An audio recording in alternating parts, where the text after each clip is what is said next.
Last podcast on the left is all about the facts. So when Southern New Hampshire University came on as a sponsor, it was time to do some research. Turns out they offer more than 200 online degree programs, and get this, criminal justice and psychology are some of the most popular. Classes have no set meeting times, and tuition rates are some of the lowest in the U.S. Want to learn even more about SNHU?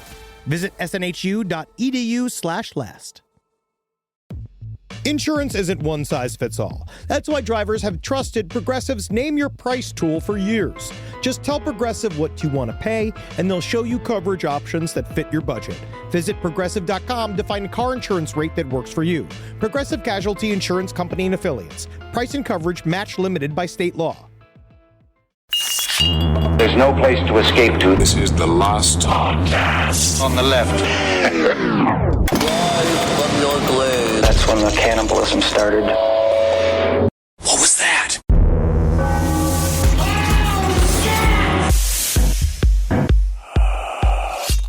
Man, oh man, we about to get dirty today. You want? Are we starting? Man, oh man, Right. you know, it's time to get all dirty on. What is going on with you? Is that your French-Canadian accent? What I like is a woman that I cannot tell the difference between the top of her head and the bottom of her body because she's covered in so much dirt and so much pine cone dust and so much hair and so much filth. I like rolling around with her. Well, no kidding. All right. Well, that's exciting. This series of episodes, I think, does more harm to chest hair and back hair than any other series we will ever do. This is an episode because we have a lot of fans out there that like wood sex. Sure, Yeah. absolutely. Yeah. We have to start the show as well. Do you want to start talking about wood sex? I'm just saying this is a show that it begins with wood sex and it ends with wood sex, and in between is a bunch of amateur surgery. So if at any point you're really horny, I think that you need to check yourself. Check yourself. Hey, what's up, everyone? Welcome to the last podcast on the left. I am Ben, hanging out with Henry, and of course, Marcus as well. Hello. Today we are really thrilled to bring you a subject that so many people, you know what they've been doing, Marcus? Asking for it. Asking and clamoring. They're sweating thinking about it. So today we're going to talk about Roch Thériault and the Anthill Kids. It's about to. Don't say this funny. and Anthill sweet, like Kids. it's like the opposite of that. It's And literally. the Anthill Kids. No, Roch Thériault and the Anthill Kids sounds like a French-Canadian 60s garage rock band. It really does. More synth. But again, the amateur surgery really fucked with all of the rehearsals. Yeah, I can imagine. All right, let's get into this.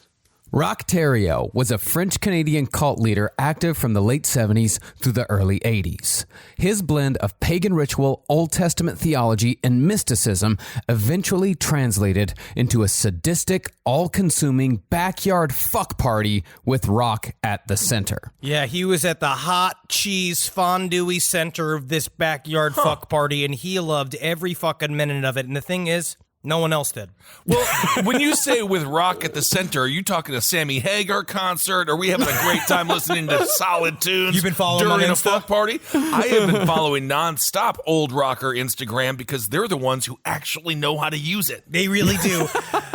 This is Roch. Roch. This his Roch. name is Roch. Oh, his Roch name is Thériault. Roch. Yeah, Oh, okay. Roch. Yeah, Yes. the rock. So his parents were just walking around trying to figure out what to name him. They looked down on the ground and were like, Rock. maybe, but I think that it might be short for Rochelle. Oh, okay. But this is a series that's going to get incredibly dark. Yeah. We're setting a little bit of the groundwork of where the hell Roch came from and who this dude is, which is we're going to discover is one of the, I would say, up close to one of the most sadistic cult leaders we've ever covered, because he's definitely a narcissist, and we're going to compare him to a bunch of different people, but there's something about the boutique cult, like about a 20-person cult that gets so fucking nasty that we're going to spend a couple episodes just wallowing in it. You'll Well, see. Rock, maybe he's been tormented with that horrible name his entire life. You can see him at 13 years old. Mommy, Daddy, why'd you name me Rock? And they're like, lucky we didn't call you used condom or anything else that we saw on the ground that day. You fucking pebble. He did have a terrible father. He did. I'm sure he did. Well, this cult, named the Anthill Kids because Rock City kept them busy as a bunch of ants, Cute. is quite possibly the most disturbing we've covered since Children of God. And in many ways, the Anthill Kids far surpasses it. He also may have been my manager at Wendy's. This chick who would be like, if you're leaning, you can be cleaning. It's like, leave me alone. Stop rhyming. I think that marks the 4th time this year that you've brought up that manager at Wendy's. I did not like how mean she was. And also, if you're leaning, it is because I am done with the cleaning. But Roch Thériault does look alarmingly like a manager I had at Borders, who is, again, it's another... The worst employee ever. Swingers all have the same look. There's just something about, like, you, because, again, we're doing this at Christmas time, and it's because he looks like he's a dirty fuckboy Santa. Ugh. Yeah. And he's got, it's that vibe. It's, you know, my manager used to have knee pads in his car, and he showed me, and he's like, you know what these are for? And he go, blah, blah, blah, blah, blah. And he would make a little lick noise.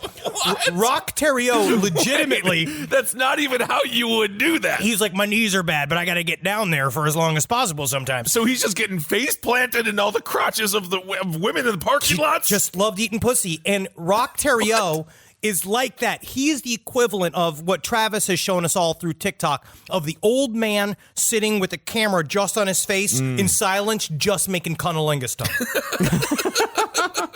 It's not sexy. I mean, if one woman finds it sexy, though, that's all you need. That's all you need. Now, when it comes to cult leaders, the most violent we've covered here on the show was certainly Adolfo Constanzo. However, Constanzo was more of a serial killer than a cult leader, and aside from the murder of one member, his violence was largely inflicted on those outside his cult. Roch, by contrast, was a true cult leader uninterested in murder per se. He was highly violent, but Roch was first and foremost a narcissist whose cult evolved into a sadistic fantasy built to satisfy his darkest desires. It's hard to build a sex cult. Like, even, I'm talking I've said about that. I say that every day. A legit sex cult. Because I think he's one of those guys who thought, once I get all these broads out there, we're going to get out there and this is going to be a fuck circle and everybody's just going to love it until we die. It gets so much easier once you bring a bunch of women in there. Everything's just going to be so smooth. But it's not just the women. There's no condoms. So you start having the babies, right? And you start producing children, and that's a fucking bummer. And then everyone's got to eat. And then everybody's got to follow your rules. And they're not following the rules. And so you're getting frustrated. And then you got to express to everybody, hey, it was always my dream to cut people open with a knife, but I can't do it legally. So now I'm going to have to do it out here next to this boulder. Oh my goodness. We don't have enough time to orgy anymore. Now, Roch Thériault was responsible for 4 horrific deaths, 2 of them literal babies, but those deaths came as a result of either Roch's arrogance or the torture he inflicted upon his followers after isolating them in the Canadian woods. In fact, killing was completely antithetical to Roch Thériault's motivations for starting and maintaining a cult. If a cult member was dead, then they could no longer serve Roch, which made the accidental death of a cult member a great tragedy from his point of view. Not because they were dead, not because it was a death, but because he had one less person to love him.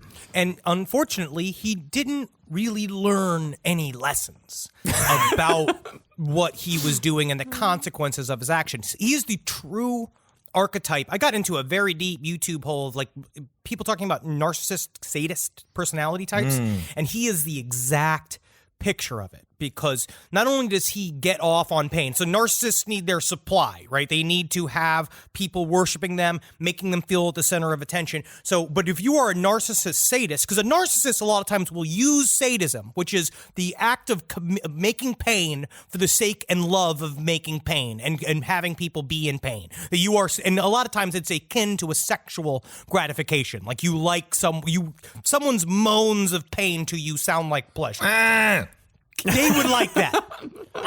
They would just be like, are you some kind of goose? I'm not here to fuck a goose. I'm here to fuck a bound man. And so the narcissist, though, side of it will then sometimes commit sadism just to get the supply. Like, and they don't really want to. But the fact that these something about it's paired, because you'll see there are statements that he makes is that in the statements that he makes straight up, it seems to be a tagline from the narcissistic sadist, which is love is pain.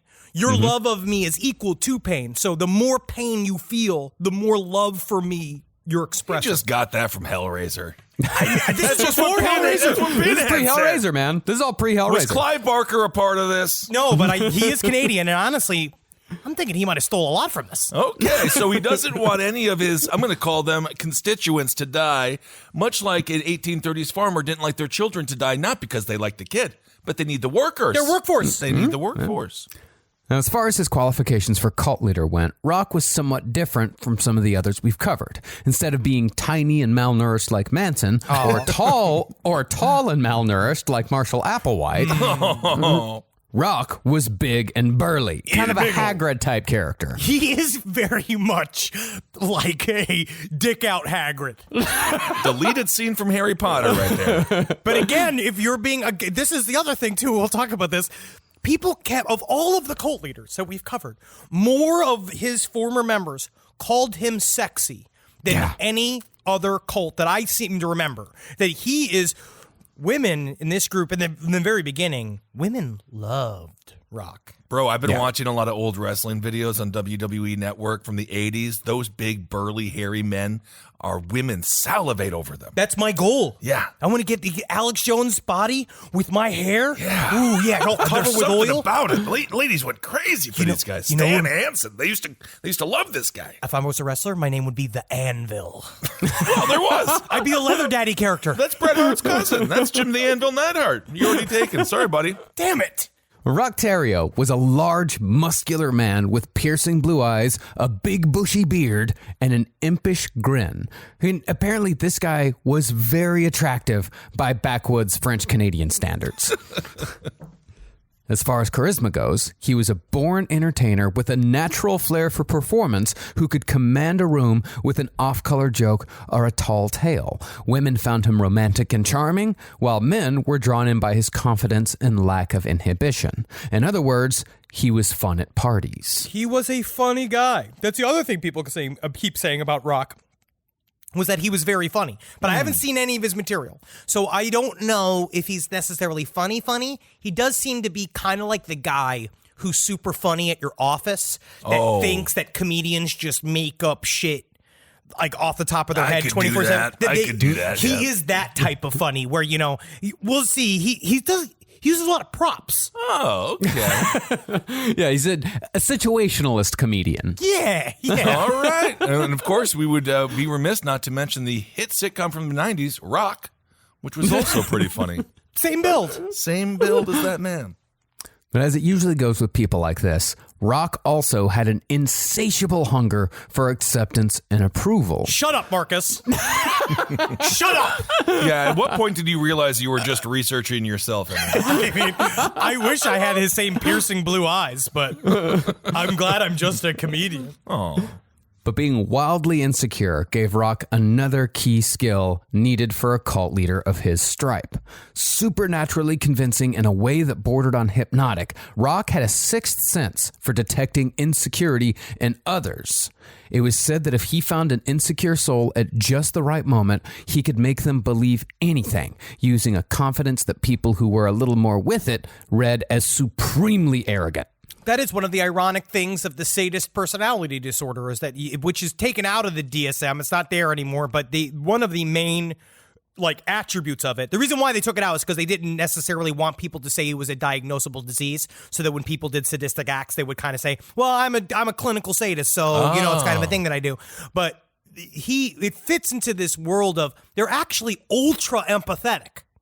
Like, they are a type of person that is incredibly good at reading people's feelings. But instead of being an obnoxious empath, which is just a sadist with crystals, they look at you and they can see everything that you like and dislike about yourself, and they know how to just stick a finger right in it. Oh, get out of there, please. And make you wiggle. No kid. Well, people always say, oh, it must be so cool to have a sixth sense. But do you have any idea how annoying that is, seeing all these dead women outside your car door all the time? Oh, was there an accident? Oh, I guess I'll get another dead woman outside my car door.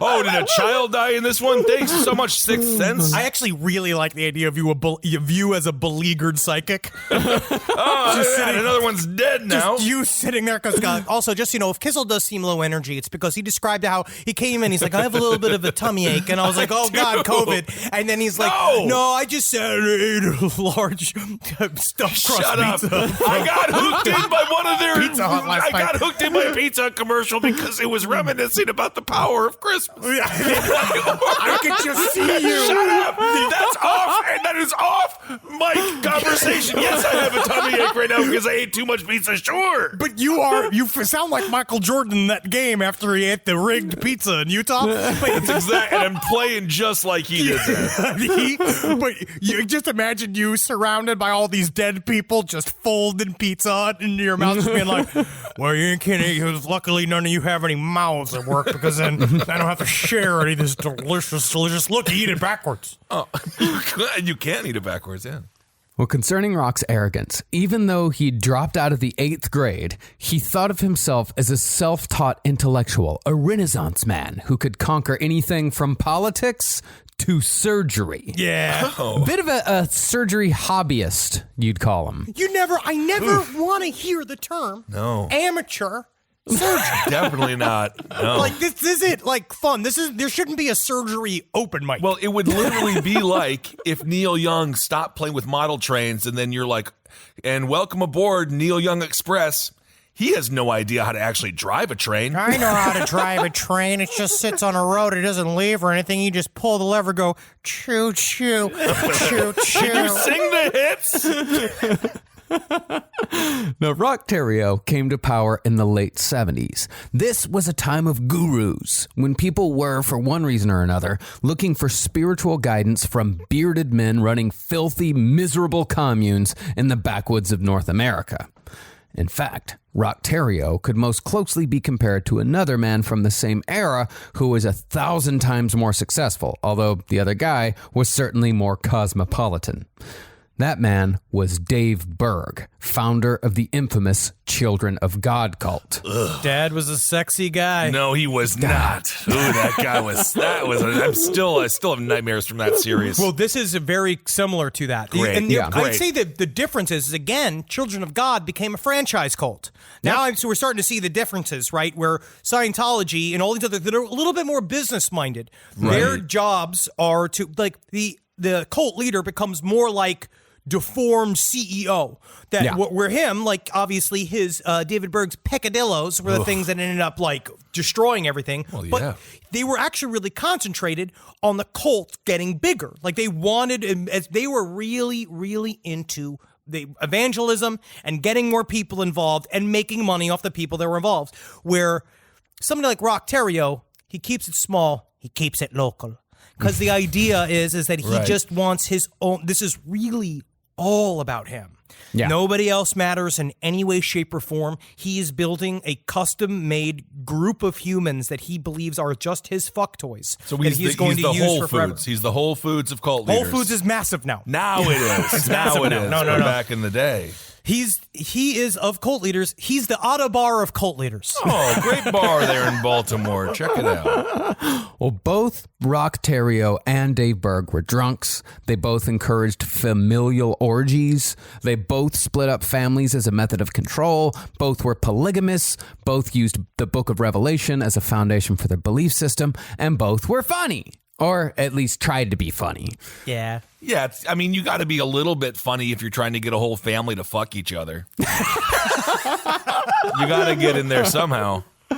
But the main difference between Dave and Roch was the difference between a successful cult like Children of God, which, by the way, still fucking exists as the Family International, and a filthy failure like Thériault's group. Berg used violence sparingly, mostly as a method to control rebellious teenagers. And it was like institutionalized violence. You know what I mean? It was a part of their system. They had like the little schools, and the violence came, it was very compartmentalized so that Daddy was kind of separate from the violence, so that Daddy could be Can you stop saying daddy, please? What Well, else it's am I just going to call dad. him? Remember, it's Oh, dad. dad. Yeah, it's not daddy. It's just dad. Which, for some reason, just calling him dad is so much more It's all disturbing. I hate dad. Because you know one thing about just saying dad is that you could just imagine the curve on his knee from people sitting on it. But he's the type of guy that didn't want to be associated with the punishment arm of the Yeah. Colts. He wanted to be good time. Like, I'll go down on you and I'll lick your asshole, and I don't care if you're my cousin or my daughter. But but I'm not going to spank you. Isolate that footage. Isolate that sound right now. Put that on a billboard. Well, Dave Berg's methods of torture were relatively light. Like, remember, he had the smile machine. Like, the smile machine was something that they put on unruly teenagers that was a series of elastic bands and hooks that hooked to the ears and the corners of the mouth that physically forced a smile. You mean- as far as tortures go, it's not that bad. It's called being an entertainer during a pandemic. Yeah. But with Roch Thériault, the violence was the point, used both as a control and as a part of the cult's internal logic. Roch told his followers that he was ridding them of demons and that those who didn't suffer in life wouldn't be allowed to enter heaven. To give a short and vastly incomplete history of Roch's violence with his cult members, he broke fingers and toes one by one.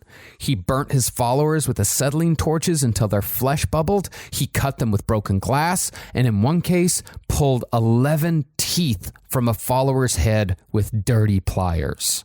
And again, we haven't, don't worry, we haven't spoiled the good stuff for you guys in that little list. There really is, that is just the kind of stuff that was more of his day to day. We are going to see in the next 2 episodes that he does some of the worst shit I've heard a person do in quite a long time. Since like he does a We lot just of fucked talked up about shit. a guy with an nganga. Yeah, That was but- full of human spirits. Yeah. But that guy, you know what's weird about the Nganga and Adolfo Constanzo was it was kind of like a part of his work. Like he was also a serial killer. So Right. like, so that's kind of stuff. It was strange. It was very much about like his own peccadillos. But this is something else. The idea of wanting them to live. Is specific. Is that because they're supposed to learn lessons from the things that he's doing to them? Well, with Adolfo Constanzo, it's all over in about an hour. You know, as much as even with all of the awful shit that he did to his victims, like it was Right. over and done within about an hour. With Roch Thériault, we're talking years, and in some cases, up to a decade of abuse. If I were to compare Roch Thériault to another person in true crime, it would be David Parker Ray. The Toy Box Killer? Yeah, 'cause he got that much endowment out of it. I also think Toy Box. I think killer is a misnomer. I'm not sure if David Parker Ray ever actually killed anybody, because David Parker Ray's whole thing was ruining lives. He wanted to ruin a life forever, and if he killed someone, that was over. All I know is he did a great job making the theme for Ghostbusters, and so I will always say David Parker Ray. No, that was his son. Oh, that was his son. Okay. But in the end, with Roch Thériault, his followers thanked him each and every time, often writing him fawning letters of apology and awe after each violent encounter.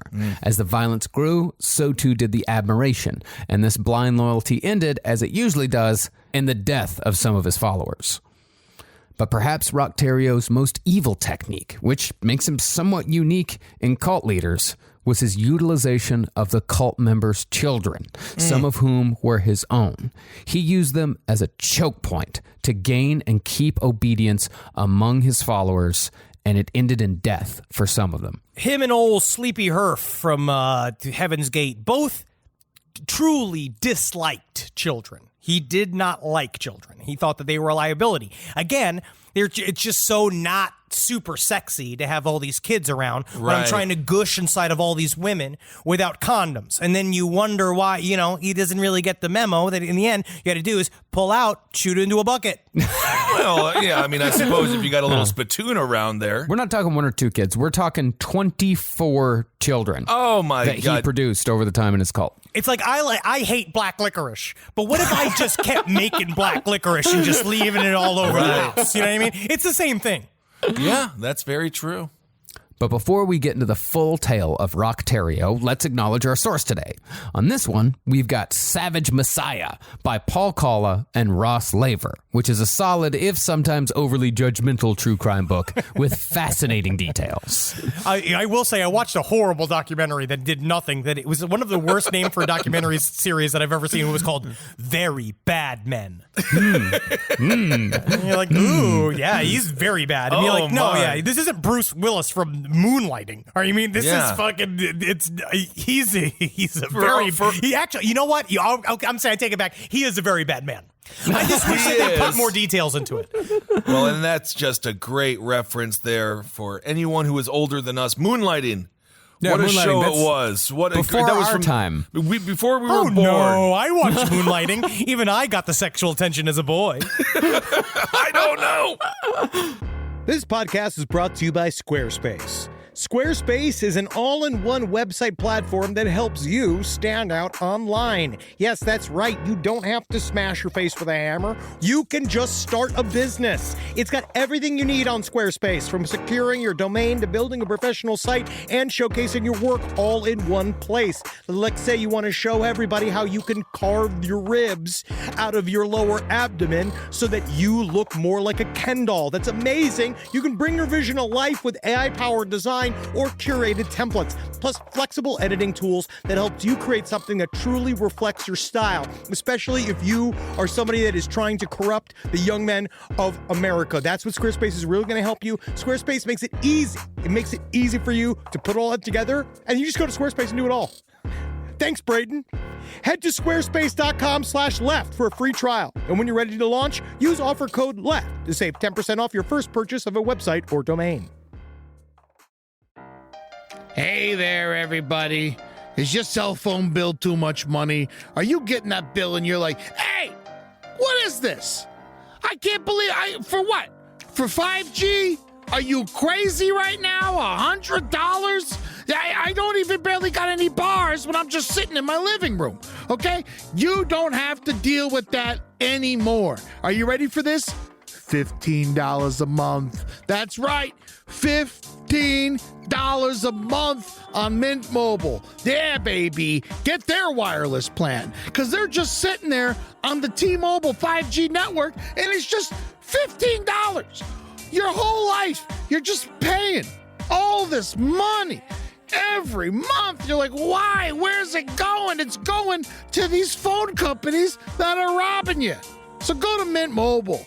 Let them help you talk to your mom. So get your new wireless plan for just $15 a month.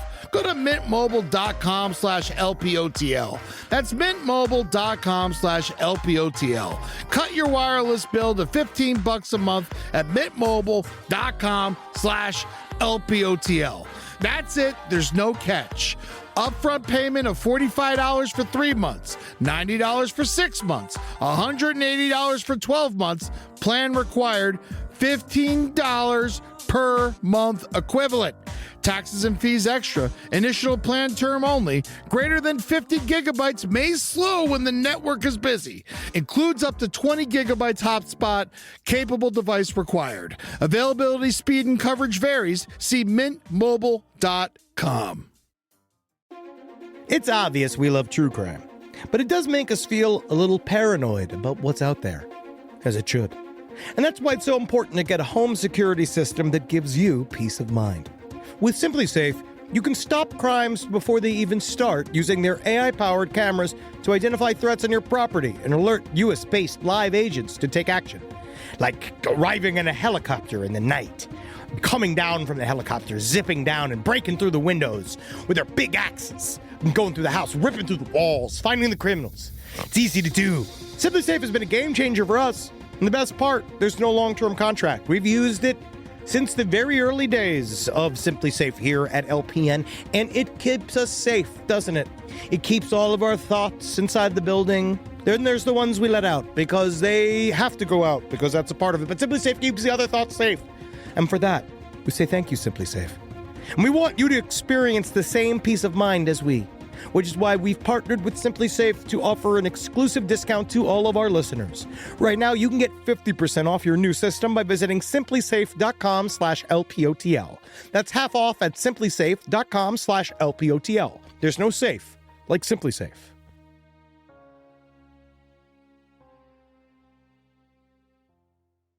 Now, Roch Thériault was born in Quebec in 1947 to devout Catholics Hyacinthe and Pierre Thériault. And of course, it's French-Canadian. I'm going to fuck up a lot of French names.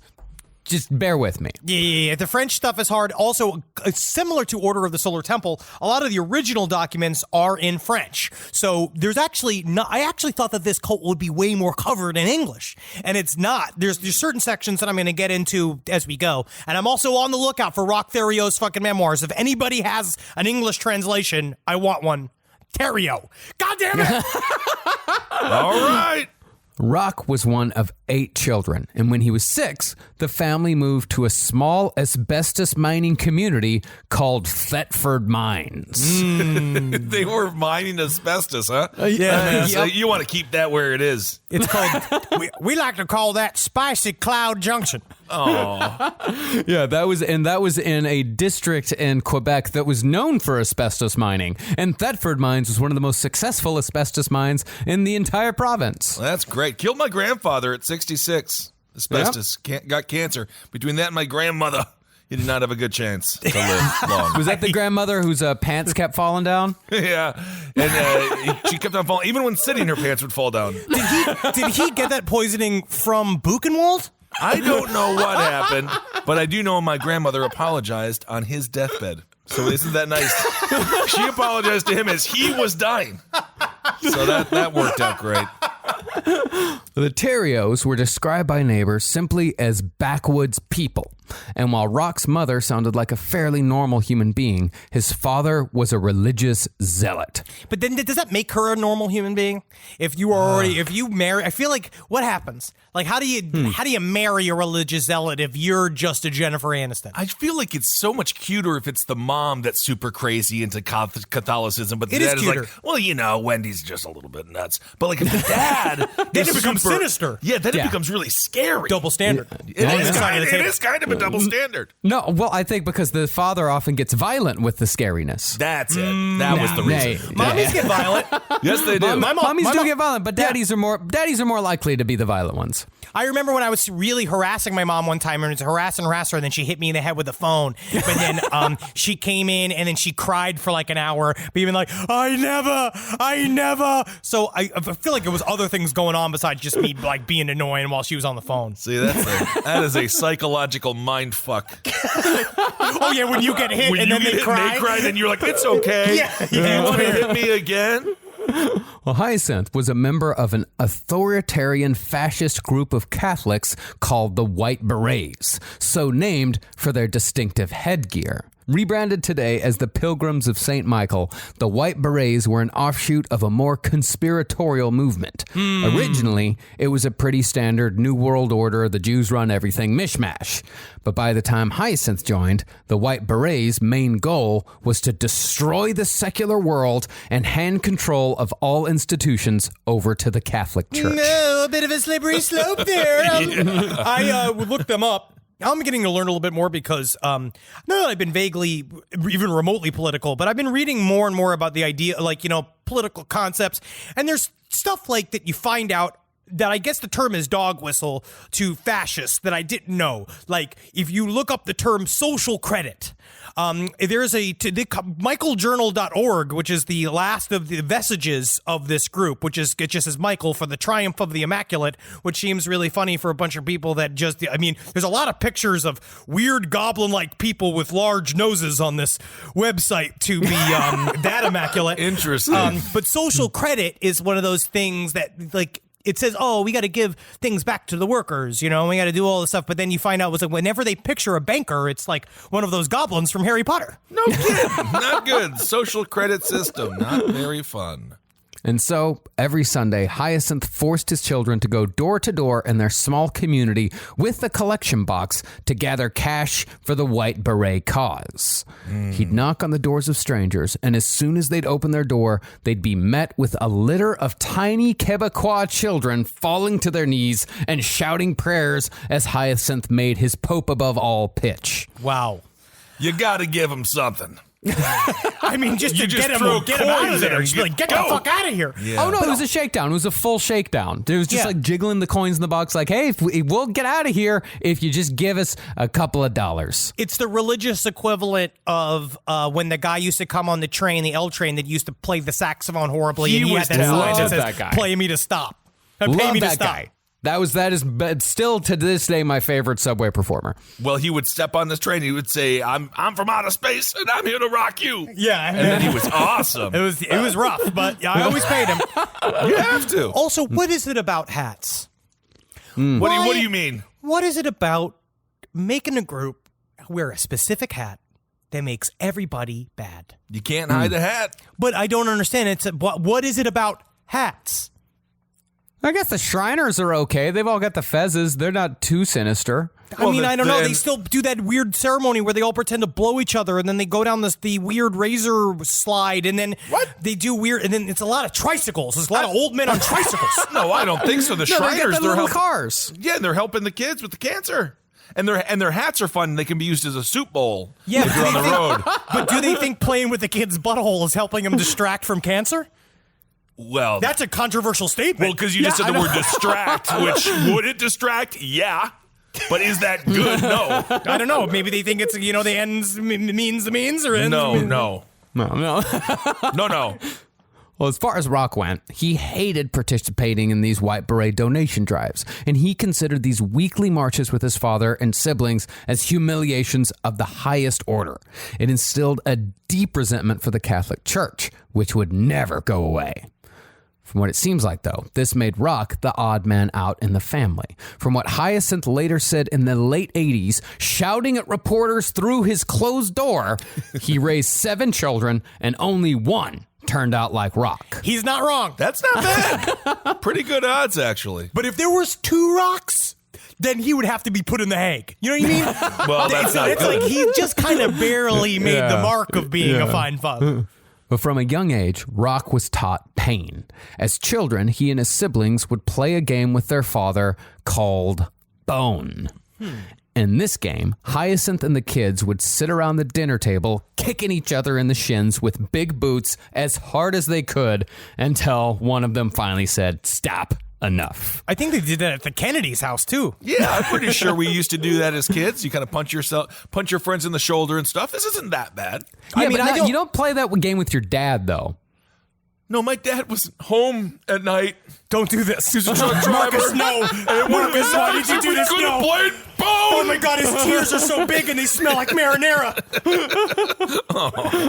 Now, Roch claimed that his father severely beat him throughout his childhood. But as we know, cult leaders, for the most part, are even more untrustworthy than serial killers when it comes to stories about their past. Never believe a cult leader. You say untrustworthy. I say they are weavers of tales. They are storytellers. Their whole point is to make the legend bigger than it ever was. They got to make the legend shoot out into the universe. Look at L. Ron Hubbard. He understood you have to lie so deeply that you lie within your personal journals. Roch Thériault was like that. He created a memoir. He wrote this 100-page memoir at some point during the cult rise. I believe it was when he went to jail that changed his whole life story. And because you got to make yourself a success. Absolutely. Yeah. Well, Roch claimed that his father would push him down the stairs of their home and lock him in the cellar. And one of Roch's wives claimed that Roch had been beaten so severely as a child that surgeons found scarring on his internal organs. But as far as we know, none of this was ever confirmed. In fact, everyone who knew the Thériaults said that while the whole White Beret thing was a little odd and overbearing, none of the 8 kids showed any signs of abuse, and all of them except Roch seemed healthy and happy. He was a born narcissist. Yeah. The anger towards his father comes from being embarrassed more than anything else. It comes from having to put the hat on and do all of these things and prostrate himself and be super vulnerable against his will, which you're going to find out, you know, he is not a person. He's the kind of guy that would get really mad if he fell over and you laughed. You know what I mean? Like, he'd be really fucking pissed off because he's like a cat where he doesn't want you to see when the cat falls off the thing and then he gets super embarrassed. Not like a dog that's like just takes anything. Doesn't really care. Interesting. But you would have to empathize a little bit with his tale because every neighbor knew that was the weird family.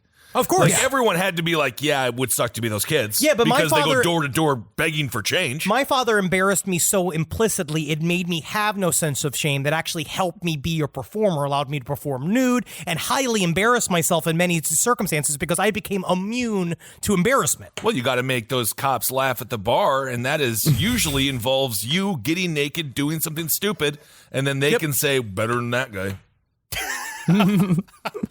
However, there are some psychiatrists, particularly those in the new documentary Crazy Not Insane, who argue that people it's a great really great good, documentary. but It's really good. It's called Crazy Not Insane. Yeah. Oh, Not Insane. I thought you said Crazy Nut Insane. And I was like, what is that porno? Okay. No, it's very good. But the psychiatrists in that movie, they argue that people at Roch Thériault's level of violence can't exist without extreme childhood trauma. They believe that nobody is born evil, and that when we don't have evidence of childhood abuse in people as violent as Roch, we simply don't have all the facts. Now, I'm not sure if I believe that completely, but I am open to the possibility. So maybe there is something to Roch's claims of extreme violence at his father's hands. Who knows? Because it is hard to think that the level of violence that Roch Thériault achieved later on in life, it's hard to believe that comes from nowhere. It's hard to believe that that's just an inborn thing. Well, the problem is that we don't have, you know, his memoirs are a series of lies, and everything he ever said to anyone about his past was a series of lies. And I wonder if there was a way to look into it. You know, there's no way to know anybody's inherent truth. You can never know objective truth. It does not exist. It's all in your mind. You have no clue what really happened to him as a boy. But I also think that maybe it's not that the violence was done to him, but he might have had sexual fantasies as a young boy that involved really intense violence. And that it might have started, because look at Jeffrey Dahmer, where it started with the sleeping dude. It started like this kind of building of you create your inner fantasy world. So it seems like by the time he got to his cult, kind of like Leonard Lake, same thing. The fantasies, he saw this opportunity to make all of his fantasies come real and allow himself to do it. And because he had something like, he had low impulse control, to put it mildly, that he could then do it and cross the border from fantasy to reality. Now, Roch was a shitty kid, prone to stealing money and cigarettes from his parents while blaming his siblings, took responsibility for nothing, and learned at an early age how to manipulate others to get what he wanted without having to work for it. But to hear him tell it, Roch's childhood was the stuff of legend. As Henry said, he wrote a 173-page long memoir that was rife with all sorts of bullshit about his upbringing. In one story that sounds like a bastardization of Greek mythology, Roch wrote that he was walking in the forest one day when he came face to face with a mother bear and her 2 cubs. Why do I imagine him as a little boy, but looking exactly as he did as an adult? Like he's a child, but he's got the big bushy beard and he's got the fucking dome fucking skull, and he just sees this bear struggling. Just oh, poor bear. But instead of attacking him, the mother bear instinctively took him in as one of her own, rolling over Roch in the same playful way she rolled her other cubs. And according to Roch's story, he spent the entire afternoon living as a bear. That's cute as fuck. I know. Going in there, sucking on mommy's nipples. You're underneath there. You're with all the other little bears all day. You got a full-grown beard. You're 7 years old. Yeah. You're half bear as it is. Half bear as it is. This is just a Christopher Robin's tale. This is kind of nice. I also had back hair when I was 10, and I also kind of felt like, wouldn't it be nice to live as the bears? How'd you get on what did you do, Alligator Run? Were you able to do that? Remember Alligator Run? You get the slip and slide all mad? No, never. I drop like a fucking stone. You'd rip the whole thing. You know how many times we tried to have it? I remember there was one kid in our Queens neighborhood. Couldn't do alligator run? No, dude, he put it out. He put the slip and slide out. Whatever version of the slip and slide. And I remember running up and then no movement. Just it is for movement. Nope, not to my body. I am friction. That's amazing. Mixed in with that mythology was a false frailty that Roch used to elicit sympathy. He claimed to have infantile paralysis until the age of 6, claimed to have been unable to speak until the age of 8, and he claimed that he could hardly walk until he was 12. He needed to be the center of attention. So this is a very easy way to do it, is talking about being, like, to victimize yourself to people. He also claimed, as most cult leaders of this type do, to have been gifted with wonderful and mysterious powers. When a young boy in town broke his teeth, Roch said that he healed him.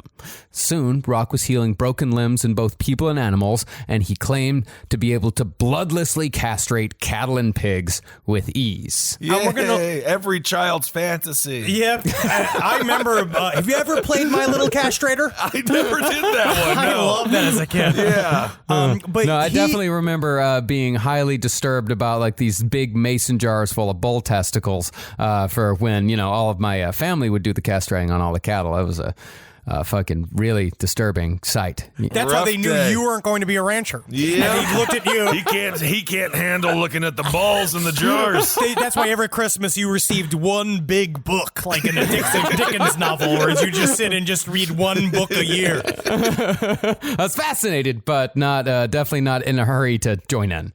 But he will eventually find out that castrations are actually not that bloodless. No, I don't think so. Yeah, no, because he really goes for it. You gotta be careful. Couple of times. Now, of course, none of these claims were true, but there was one almost mythological claim made by Roch that was indeed confirmed, and it likely gave him some of the confidence and swagger he later used as a cult leader. By all accounts, Roch Thériault had a disturbingly large penis. Wow. I thought you were gonna say he liked to use Old Spice shampoo and conditioner and body wash. It burns. I know. This, he wrote in his memoirs, the disturbingly large penis, was one of the things that he took as a sign that he was different, and not, as he put it, your average Joe. Well, maybe that's why he didn't like going begging for change. Every time he would kneel down, he would kneel on his cock. Just fucking scrape on the floor. Ouch. And this is, again, why I'm very happy with my father's medium. My father's medium allows me to live my life as medium penis? Yes, I call it. That's the You call size. it his medium? It's a father's medium. Are you is what I call my ordering penis Pizza size. Hut yesterday? Yeah. I'm happy with it because I don't need to shoot, beyond my scope. You know what I mean? I don't need to worry about all the burden of having a disturbingly large penis. No, it just makes it when you take your pants down, they can be happy. No. They have to be happy before. I know. That's my goal. The goal is that at dinner you are happy. You got to prep them. But that's why you got to coast at the dinner, and then you make it quick. You get it. You reveal very quickly. Yes. And I'm not parading it around. Right. Well, all right. Regardless of penis size, though, Roch, arrogant from even a young age, figured by the age of 14 that he was too smart for school. Despite being among the brightest students in his class, he dropped out to shovel snow, mow lawns, and hang out at bars. I know several guys that were like that in high school that were like really good at school, and then they dropped out to do manual labor and then act like that was like the coolest thing in the world, and then they just kept doing manual labor. Right. Yeah. It sounded like it was really Well, it sounded thank like it was God. really hard. And it sounds like as you get older, it gets like really hard. Yeah. Like if you're not a contractor, you know what I mean? If you don't run a construction company by the time you're 40, it's hard to be a construction worker. It really is. It's the Lord's work. Now, Roch was always described as a ladies' man, although we also have to remember that the pool Roch was fishing from was an asbestos mining town of 18,000 called Thetford Mines. Technically, that makes it more difficult to get a woman, so I think he's playing in the big leagues. I don't know, because, you just get them until they get filled with cancer, and then there's a high turnaround rate. Yeah, it has to be. As such, Roch had no problem finding a wife on charisma alone. It's about being funny, man. Yeah, it is. And in 1967, he met a woman named Francine Grenier at a dance hall and married her soon after. He built a house less than a quarter mile from his parents in the woods, and the newlyweds had 2 children in quick succession, while Roch got a job at the fire department performing inspections, despite his lack of a high school diploma. It's all about being funny again. If you're the funny guy in the team, you know how many jobs I got for no reason? I was fired or had to leave because I obviously wasn't qualified for it. But they like you in the interview. That's how you slide in there. I mean, to be honest, his big cock probably helped him with the boys in the old fire department there. I think having a big dick... Do you think the big cock came up during the interview? It could not have hurt. Well, especially if you go like, if you can do the trick where you go, hey guys, wait a second. I got to see if there's something on this surface. Periscope up. If you can make it just go up, that's fun. That's huge. Absolutely. No touching? Absolutely. But it was around this time that Roch changed from just sort of a shitty, arrogant person into something else entirely. In 1971, he began suffering from duodenal ulcers, and the doctors removed part of his stomach to alleviate the symptoms. When the second operation was needed, Roch spent the summer studying medical textbooks, and by the time he went under the knife again, he could recite the steps to the entire procedure, which couldn't be a more perfect example of Canadian backseat driving. You see what you want to do there, what you want to do there. You're going to want to do there is you're going to spread open my belly button. That's how you get at the guts faster. Hey, sorry. Can you imagine just how fucking annoying that would be? As if you're about to go into surgery and you gotta be like, I see what you're doing there, but actually you're gonna want to get a bigger knife. You gotta know if you can tell by the size of my dick. You're gonna want to get something that really cuts through something like a bandsaw or something. Heckled? I've never gotten heckled by a patient before. After that second operation, though, Roch began vomiting and experiencing stomach cramps. And when he went back to the doctor, he was told that he was suffering from a condition called Dümping syndrome. Yeah, dog. And it would have been his new metal band, but you have to put umlauts in it. Dumping system. And Dümping syndrome. Yeah, that's his shit, man. I just can't fucking. I know, like in 1999, I would have gone and seen Coal Chamber, Mudvayne, and Dümping syndrome. Absolutely. And there would have been a guy, just Roch Thériault, but with a fucking lip ring. I love it. In Dümping syndrome, the severing of gastric nerves prevents the stomach from contracting during digestion, which is a key component to the whole operation. Instead, the contents of the stomach remain solid.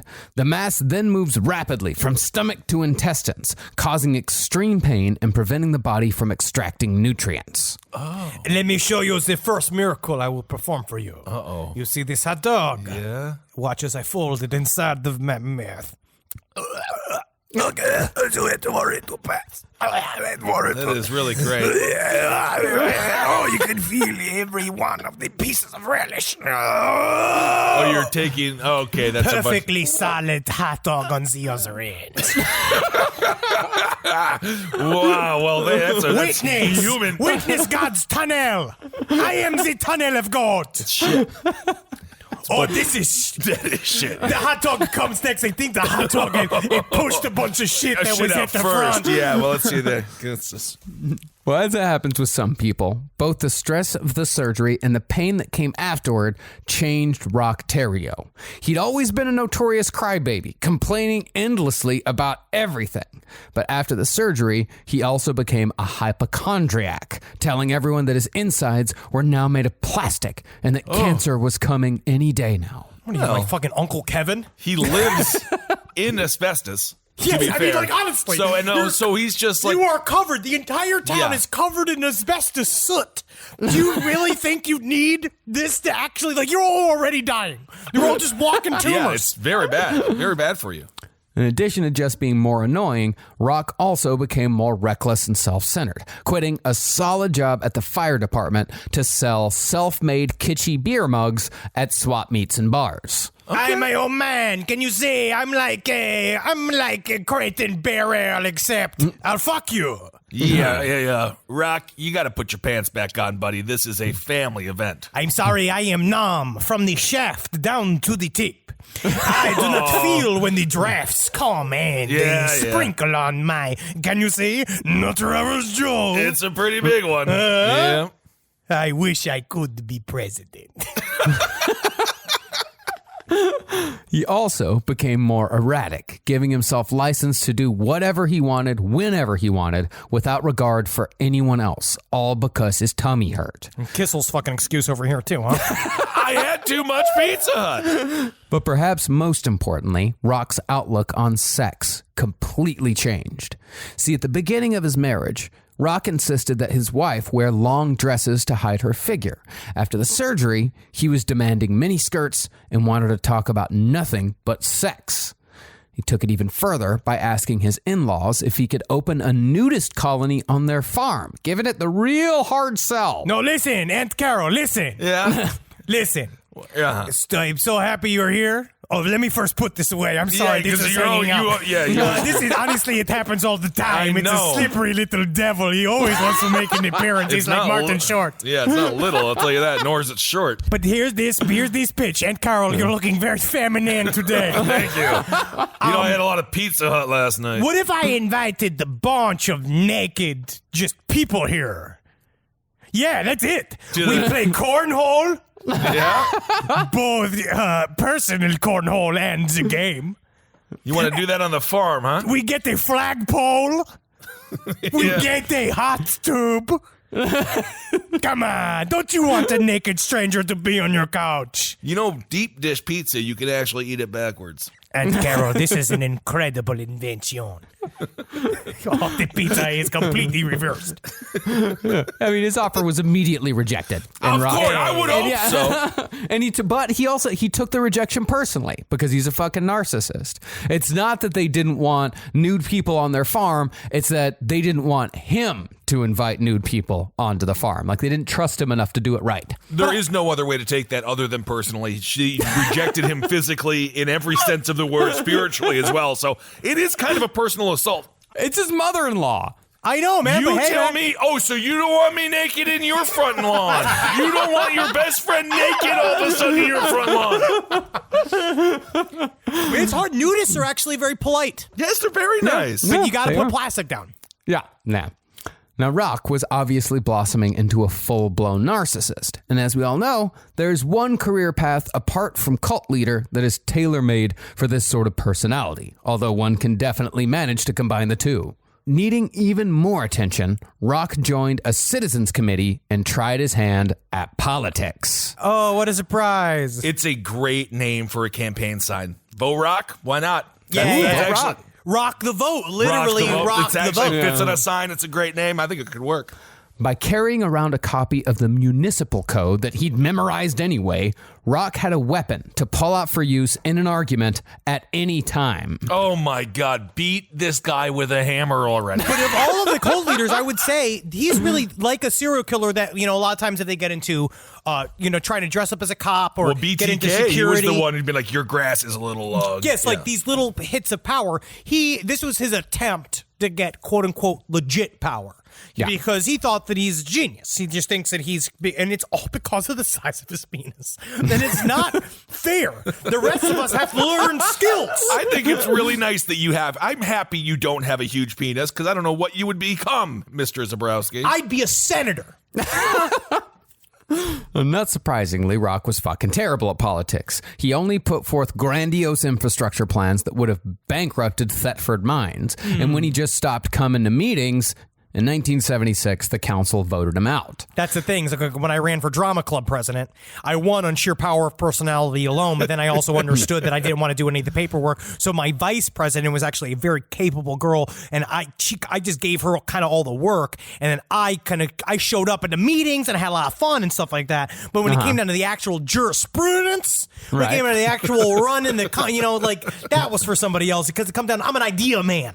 Yeah. I'm broad strokes guy. And what ideas did you bring to the drama club that they couldn't have done without? Personality. What we need to do here is, guys, you know what we got to do? Move upwards, integrity, strength. Right. Also, I got the talent show to be twice a year. That's not bad. That's actually a good thing for you to do. But you got to help out with the bake sales and stuff. Yeah, I was there. Yeah. Yeah, just eating all the fucking cakes. You got to see the food is good. Oh, were these muffins? Were these cupcakes for the people to buy? I was selling. Still looking for a place to wield power, Roch joined the Aramis Club, which is sort of a French-Canadian version of the Shriners, which is itself a more innocent and fun-loving Freemasonry spinoff. That's why I don't trust it. I don't need the fucking Freemason Kids Club. Yeah, I know. I just feel like as a politician, the one thing he could have done is like, let's get rid of all the asbestos. That's what the Well, town it was ran in on, man. asbestos. That was the whole reason why the town was there. The town was there to bring asbestos out of the ground. Can't you just start mining different things? Their business was cancer, Kissel. Oh, If they okay. stopped the cancer, they stopped the business. So maybe I wouldn't get elected there either. It's surprisingly American for a Canadian town. Yeah. Well, from what I found out, I did a little bit of looking into Thetford mines and found that what they're most known for, especially after the asbestos ran out, it's the most Canadian fucking thing. They got a bunch of hockey players and they're really good at maple syrup. Awesome. Holy shit. Love it. That's racist. It's not. It's true. No, I'm just saying. That town is... I got racist for Canada. Their whole Wikipedia page was nothing but hockey and syrup. I love it. All right. But even with what little power the Aramis Club had to offer, and even though they were a Catholic organization, Roch joined anyway. Soon he became obsessed and gained control over the initiation ceremonies, which ushered in all the new members. Once in charge, Roch changed the long-standing rituals to reflect his own hatred of the Catholic Church. Nice. One day, he showed up wearing a cape emblazoned with the face of the devil and insisted that all the other members follow his lead. He's not wrong. What is going on here? This is one of his best moves. Yeah, if he wants to be Gene Simmons, a cosplay Gene Simmons. You're not making me like him less in that sentence. According to what a fellow Aramis Club member said later, though, the rest of the Aramis Club members were just a bunch of average Catholic Canadians, and try as they might, they couldn't adhere to Roch's wackier ideas. They didn't catch the wave. He's got to That's what I sell would it say. better. He's got to gotta sell it. That's the truth. That's his fault. But of course, he blamed the audience. Yeah. a mistake. Eventually, Roch just dropped out of everything. He stopped taking his painkillers for, his stomach problems, but he just replaced that with heavy drinking. Oh. Yeah, and he also started writing bad checks all over town while telling everyone how much money he had. Well, the idea is that you fake it till you make it. And he knew that. And sometimes you There's got to write 18 5 bad checks. And Yeah. you got to write maybe 10 bad checks. Everyone works at the same asbestos mine. I'm sure they know exactly how much money he has because they have the same amount. I mean, he had less money than them because they actually worked at the mine. He did nothing. He tried to sell capes, and it didn't work. Well, Roch was, like most cult leaders, a complete and total failure at being a normal person. But it wouldn't be long before Roch found his niche as a leader of mostly women. His first disciple, as it were, was Giselle Tremblay. I would say one of the, not unique to this cult, but just especially for this cult, the members of the Anthill Kids were of a specifically vulnerable group. Yes. Like, they are very vulnerable people that got pulled in. A lot of these people had histories of abuse. A lot of these people were that's where his cultivation, quote unquote, you use that word, him making this cult was very specific. Like, he knew what he was looking for almost instinctually. A lot of cult leaders do look for vulnerable people because that is why a lot of people join cults, because something is missing in their lives and they think that this person can give them, what's missing. It's a shortcut. I have never been approached to join a cult, and I guess it's just because I'm intimidating. Well, and I feel really sad about that. Why can't I get a flyer? I want to know what peace and harmony feels like. You don't wade in those waters. Have you ever been to a stretching class in the valley? No. Have you ever been to a vegan restaurant out in the middle of Tarzana? No, because if you go to these places and isolate yourself to a place where they serve only beans, you would really be surprised what you end up agreeing to. All right. Now, Giselle Tremblay grew up in a tumultuous household with a cold, authoritarian father and an angry, abusive mother. Her father would take her aside and talk shit on his marriage, telling Giselle that when she grew up, she'd do best to obey and follow her husband at any cost, unlike her mother. So he basically pulled her aside and just did Bill Engvall bits at her. But I mean, like, his wife, like at her, and then she absorbed all of that, and then Bill Engvall became her personality. Oh, that is troubling. Well, Giselle listened. According to her, she spent her entire childhood preparing herself to be the most devoted, loyal, and loving wife a man could have. Predictably, though, this blind devotion resulted in a string of awful relationships. Yeah, if men were good, this is really nice. But They're not, though. no. So Her first serious relationship was with a boozer named Robert. And boozer, by the way, that's the term that the Canadian author of Savage Messiah uses again and again. Love saying boozer. Giselle tried so matching. it is so Canadian. It is. He's just a boozer. It's like raging alcoholic with massive psychological issues. Why He's do a you, boozer. Yeah, you make it sound like a name for a cartoon squirrel. Yeah, it's like boozer, cool cartoon squirrel guy. Giselle tried matching his drinking, but couldn't physically keep up and ended up in the hospital with burned intestines from ingesting too much liquor. Wow, she was the Bo Jackson of alcoholism. Was she hurt herself by doing it so Her well? mouth was too fast for her liver. Yeah. That's a good sports reference. And you. that is actually pretty good. Yeah. Because he hurt himself. No one touched him. You realize He it's literally the hurt only himself. other one that I know. I know Bo Jackson, Bobby Bonilla, the best baseball player that's ever been, that ever Because existed. of the contract that he got. Yeah, of course, smartest baseball player ever. Usain Bolt, he's fast. Yeah, that's 3. Wayne Gretzky. That's 4. One Peyton football Manning. player. Peyton Manning. Peyton Manning works. That checks out. Look And at that. Robin Williams, improv sports. All right, we'll count it just because he's passed on. Well, in 1972, Robert and Giselle moved to Montreal, where Robert got into bank robbing and counterfeit currency. Oh.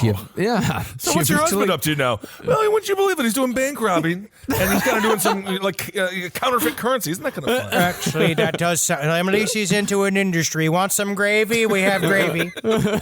You know, Herbert's working over at the new mill. Yeah, he's making bullets. Yeah. It's right next to the asbestos factory. Oh, that's so nice. Yeah, and then there's the blood factory that Right. just turns animals into blood. Yes. So the counterfeit game's going pretty good for him. Well, Giselle eventually had enough with Robert and left him, and Robert was later gunned down in the mean streets of Montreal. Damn. Jeez. Soon, Giselle and her sister got an apartment together, and Giselle started dating a nice man named Dave. They're always named Dave. Yeah. But one night, Giselle and her sister happened to be drinking in the ballroom at the local Holiday Inn. And who should be there selling homemade beer mugs but Roch Thériault? Oh my God! It all comes together. The power and the illustrious world of merch. Wow. Now, Giselle and Dave had been discussing marriage when Giselle met Roch, but Roch quickly pushed his way into her life despite still being married himself. He wrote her sappy love letters and whined that she was hurting him by sleeping with another man. One night, she finally let him stay over for the evening. When she finally asked him if he was married, he burst into tears and told her yes, but it wasn't his fault because his wife was sleeping with other men. And also, I got cancer. I got cancer. Yeah. Can't you see that? Wow. Yeah, you do. It's all the Can't you asbestos. see? Take a look at the cancer on my foot. I've got 10 cancers. That's I can see your cock when I look at your foot. Oh, I slipped out. I have Yeah, to it put this slipped back. out. And That thing is- honestly, I am just so. While it is hard, it is numb. Yes, indeed. All purpley. Strange. Somehow, this story ensnared Giselle, and she quit her job at a department store to spend the summer with Roch selling homemade beer mugs at local fairs while her unemployment check picked up the tab. And I don't blame her for selling merch for a living. I know for a fact that how many wayward people end up just selling merch for Van Halen, and the next thing you know, Sure, why not? you know what I mean? Yeah. You're back there hanging out with Dave and Sammy, and you gotta go and you gotta help them get there. You gotta get because they only eat mahi mahi. Of course. Well, you have to stay in shape in that rock and roll lifestyle. I feel bad for her ex-boyfriend, Dave, who's just at the bar. He can't even look at a mug anymore.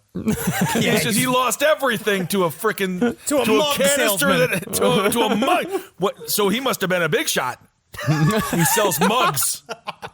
During their travels, though, Roch became a bit of a comedian, staging bits and skits in public using regular people to satisfy his own need for attention. He sounds like the first millionaire from that Who Wants to Marry a Millionaire or Can You Marry a Millionaire show. Remember that when the big reveal was he was that hacky-ass comedian? It was like from 1998. Oh, it was Joe Millionaire, I think.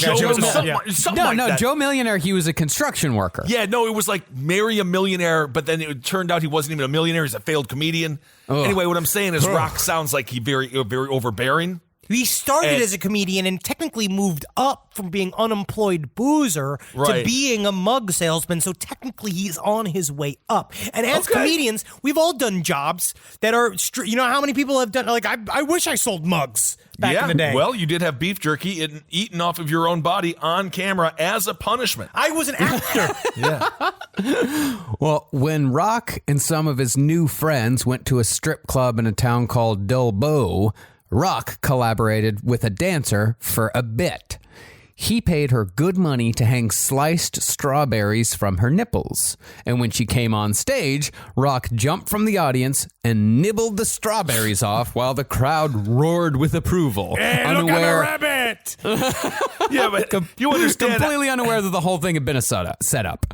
But that's kind of important, right? It's weird how that's just a bit, right? That's him technically at his best, right? Roch Thériault. Strawberry nipple bit. Strawberry nipple bit is a lot of fun. You know, the boys all like it, but you'll see that it kind of sets a weird pattern for he controls the entire situation and no one knows, where he has set up it's supposed to act like this magical thing, which is kind of like HPB, where it's the same shit, where it's the con man thing to show like, every single time I do something that you might think is magic, you get deeper into a con that you don't even know that you're at the fucking very beginning of. I think you're reading quite a bit into this horny man eating strawberries off a stripper's nipples. This is all I do all day.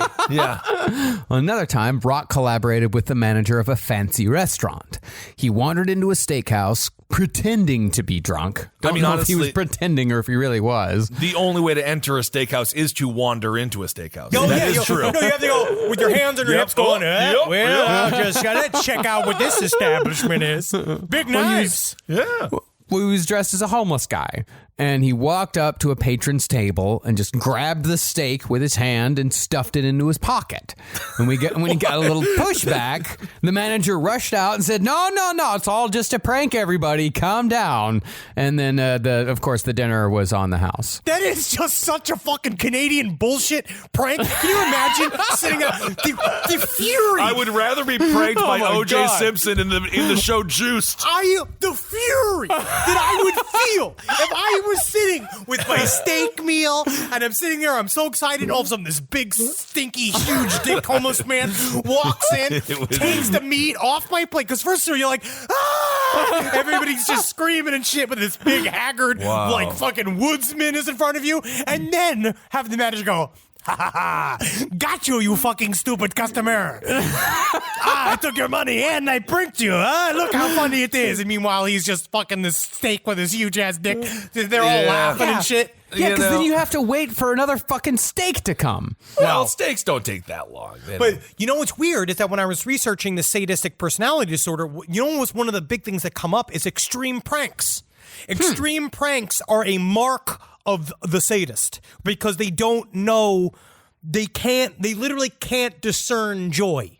They don't know what's funny. Well, they are absolutely. You look at what happened with Ashton Kutcher when he stole Frankie Muniz's car. I remember that. Frankie Muniz was really upset. Well, remember he's that a little punk? bitch. No, someone stole his car. Yeah, I know, but it's still... Dude, honestly, if you got punked, you would be like Chris Farley in that sketch where he finds out the coffee is not caffeinated. Hell. Like, you would be the worst. Yeah, of course. But even through the shenanigans, or perhaps because of them, Giselle was sold on Roch Thériault. Wow. I don't get it, but love is a strange beast. Here's a hint. It's the dick. Oh, I see. Not the steak in his pocket? I don't know because the bits Is that don't a steak sound that in your? great. Is that a steak in your pocket, or you just happen to see me? No, you It's can a- obviously it's a tell. steak. The reason why you can tell it's a steak because it involves the grease. Yeah, that's right. That's right. But also I am leaking. Yeah. Eventually, Roch abandoned his first wife, and Giselle moved in with him at Thetford Mines. Now, things went okay at first, but Roch soon became obsessed with religion, reading the Bible voraciously while denouncing the Catholic Church. This is like very confusing to me how he grew up super religious. Usually, wouldn't the rebellion lead him away? Well, I think that there is a little bit of he understood that what a great place for a person with no skills to climb up a hierarchy pretty easily. Because in the church, all you have to be is the person who believes in the fake man in the sky harder than anybody else. Yeah, you Saint could just Benedict was a Nazi, and he just said, sorry. Yep. And they were like, now you're the Pope. One night, though, Roch announced that he discovered a more honest and pure source of spirituality in the Old Testament, and that source just happened to have a lot to do with the role of women and their submissiveness towards men. It's just so weird. I was just combing through with my fingers. My finger just stopped right here on just this. went- my It's fingers just did the like walking. right here on this part about how you are supposed to do everything that I want. Isn't And it's that weird? And there's so many paragraphs that say that again and again, and I just my fingers. They find them. Wow. In reading these passages and studying them, he'd point them out to Giselle and say, quote, See, Giselle, that's good. I want you to think about that, huh? Just put the seed in your brain. Imagine your brain is dirt. Your brain is dirt. Okay. Put the seed inside of the dirt. Hey, it grows into a thing that sucks dick, huh? Well, you know, it's funny you say that, my husband, because most of the stories that are in the Bible involve child rape. Oh, that's actually Yeah, a really so good that's- idea as well. That's horrible. Yeah. So I just don't know if we need to be taking that so literally. All the stories actually they don't really fit with a cosmic. Hey, just putting it in my tool belt. I'm a real tool man, Tim Taylor. Now, at this point in time, Roch Thériault had no church of his own, which is a somewhat difficult place for a cult leader to start if they have no money, no social clout, and no connections. Oh, yeah.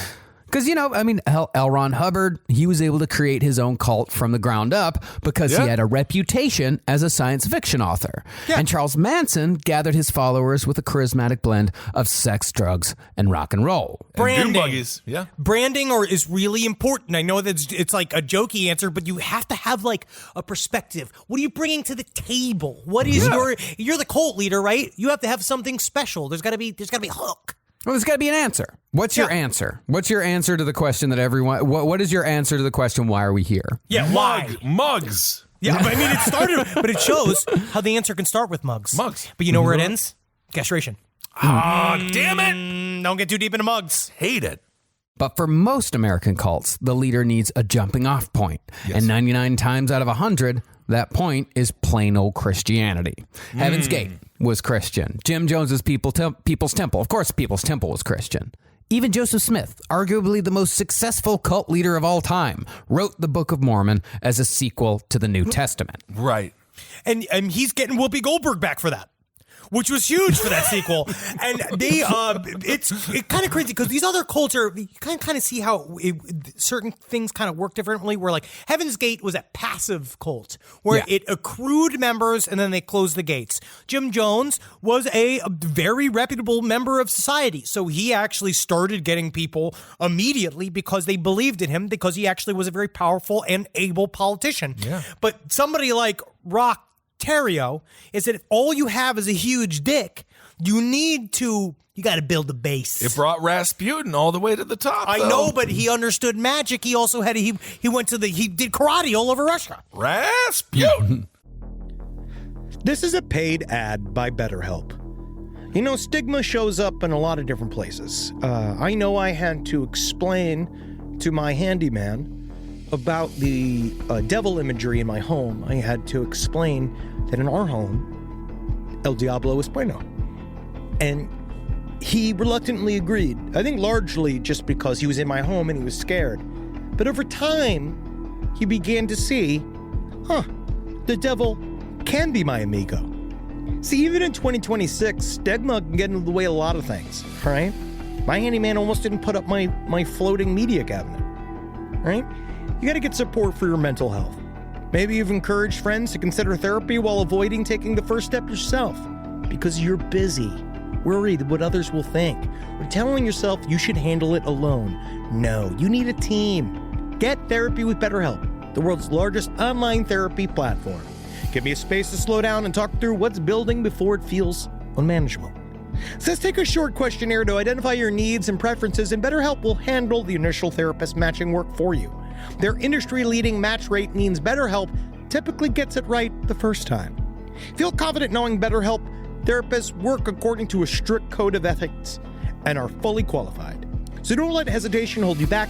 Find support with BetterHelp. Sign up and get 10% off at betterhelp.com/lastpod. That's betterhelp.com/lastpod. Is there anything better than a summer evening outdoors? Enjoy your space to the fullest with new greenery from Fast Growing Trees. I love a big, thick bush. Fast Growing Trees is America's largest, most trusted online nursery, and they can send me a big, thick bush any time of the day. It arrives at work. It arrives at my car. I can pinpoint on a Google map where it is. Send me a big, thick, brown bush. And they send it immediately when they have it, because sometimes the shaver comes to town. I remember one time I ordered a cherry wood tree from Fast Growing Trees. And my God, I couldn't cut it down, no matter what my father told me to do. I had to lie to him about it.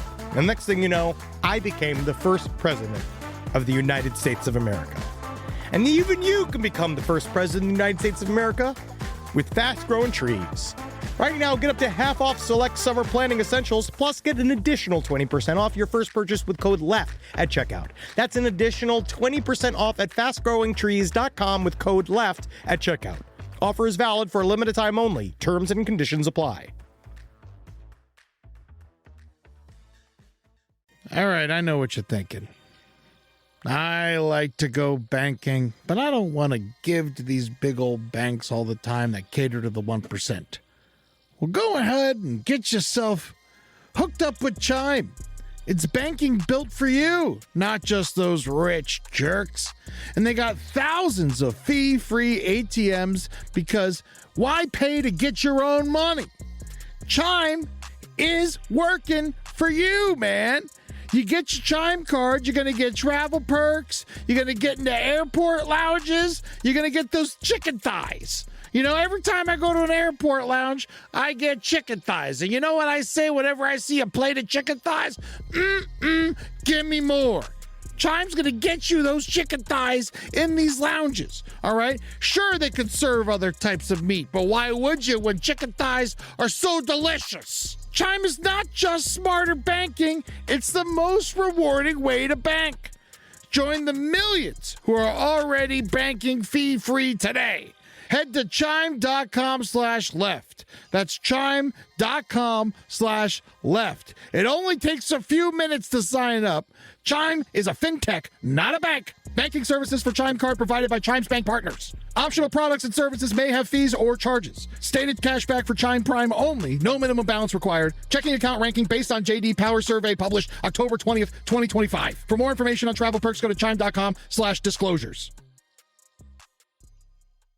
Well, there's one particular sect of Christianity that actually produced two high-profile 20th century cults.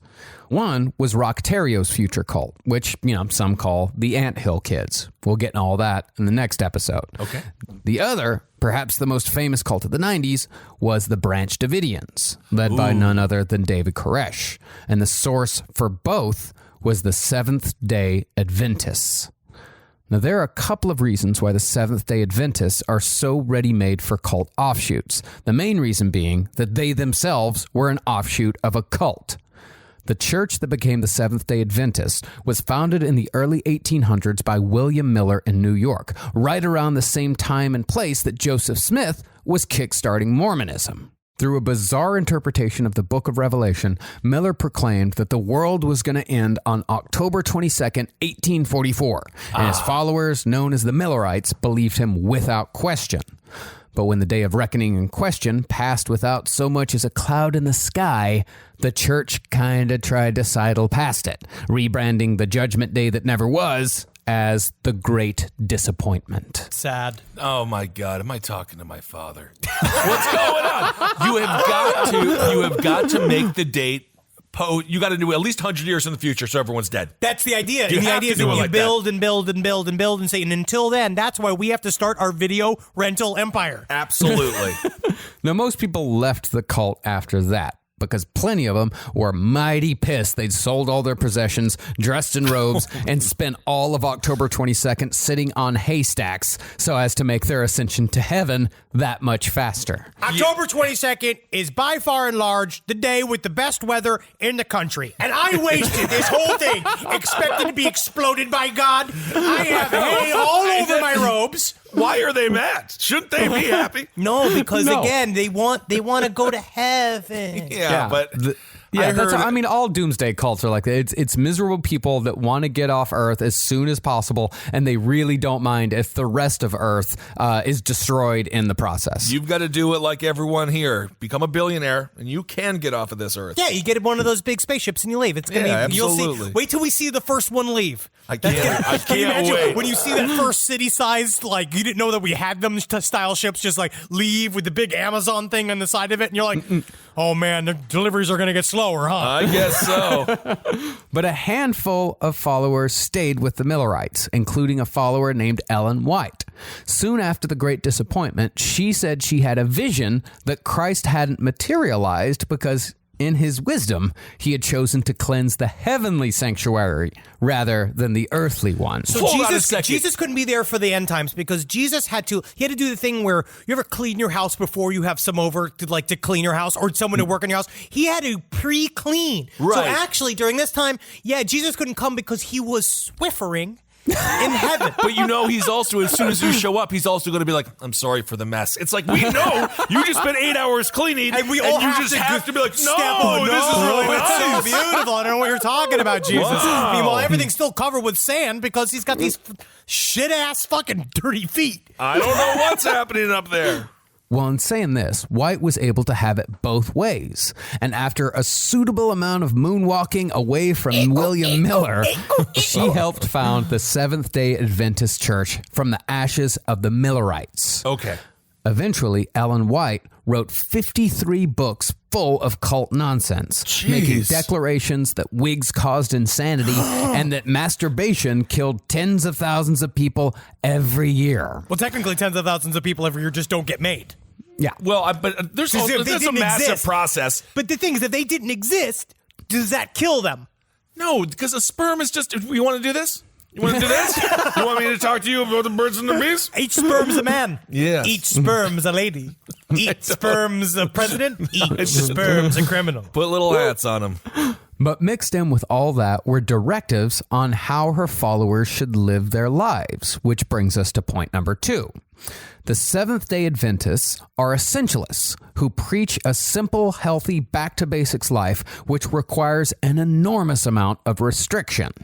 And as we know, any religious sect that focuses on control is going to be a prime breeding ground for a cult. This is why I am truly scared of Moby. He's a minimalist. I don't like minimalists. They scare me. There's something about it that's very scary. They scare me. If you don't need anything, come on. You do need something. Yeah, have some shoes. He needs his fucking tea empire. Remember when he had that fucking tea shop I do. in Lower East Side? I do remember his tea empire, which is like the I didn't know that. the low-key, most annoying capitalist move. Oh, we're taking over tea. The UK has tea done. And he called it we Teeny barely as drink well. tea It's the here. worst fucking I name hate for a that tea. place. I hate that place. I never heard of that. I'm filled with rage about that place. That is upsetting. Yeah, I wouldn't. They should have sold him that building. But you already have the legitimacy of the Christian church, right? So if you have a high control group that is already embedded within the quote unquote legitimate Christian church, it's a little bit easier to make that a jumping point off for a cult, especially because you already have to believe, because they believe that the Bible, like they had an actual, like the creation is real, that it's word for word real in the Bible. They believe in, you know, the kind of the aesthetic life where you're supposed to, like, you know, not want physical goods. You're supposed to live away from like modern corrupt society. You're supposed to pull back. So you kind of already start all the little culty flavors that you need.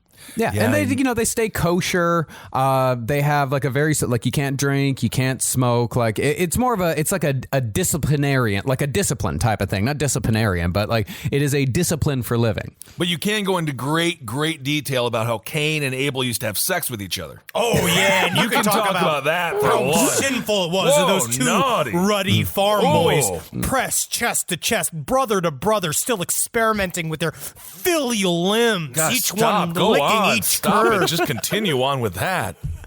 By the time Roch Thériault came into contact with the Adventists, the Branch Davidians had already splintered off decades before because they said Jesus wouldn't return until a purer church had been established. Holy shit, how many people are cleaning this fucking church? It's gotta be clean. It better be. As it was, the Adventists' main beliefs centered around celebrating Saturday as the Sabbath and adherence to certain principles in order for God to judge them worthy of immortality in heaven. And in a way, I actually admire sects like this more than most because I've never quite respected the idea that all one had to do to get into heaven was to accept Jesus into his heart.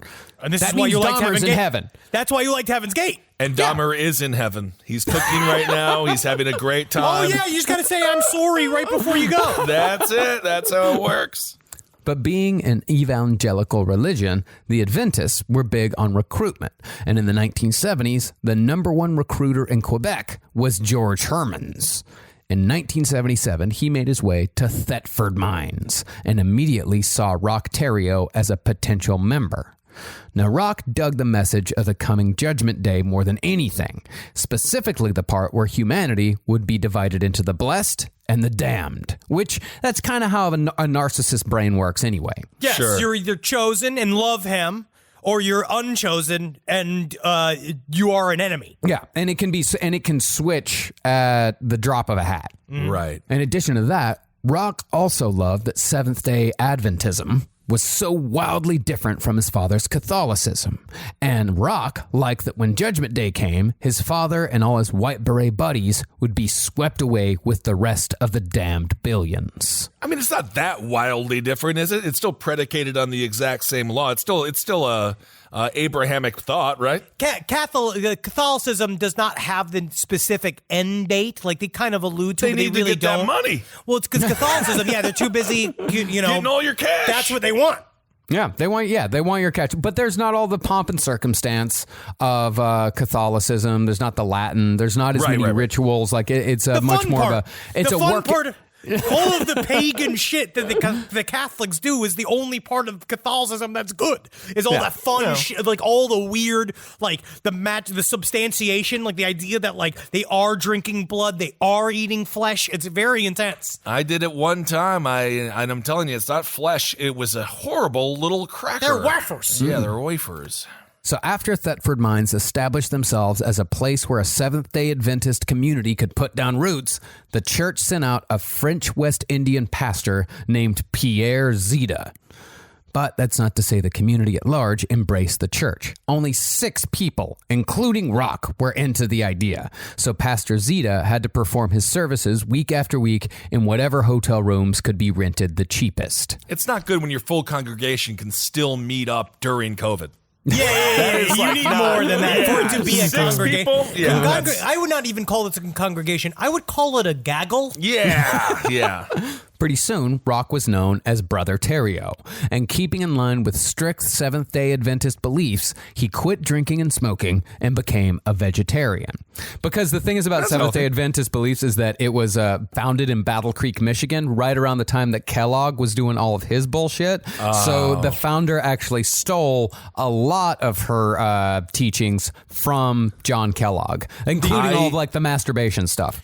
Roch Thériault believed he was a rapist, a murderer, a torturer, and a psychopath. But most of all, and I think his best quality, because he was anti-smoking. Yeah, that smoking kills. He was deeply anti-smoking. That is really interesting. So you kind of have this sort of CM Punk, this kind of like Straight edge. Yeah, straight edge aspect to it, which really makes the whole thing even somehow more annoying. Oh, no. Even though I have nothing wrong with that, I actually think that's very healthy. But We'll see how it ends up. all I know is also that Kellogg's. I watched the they used to have that shake machine that would just shake all your fat. I really wish that worked. No, it just makes you looser. Yeah, I love that they were just like shake it. Shake him.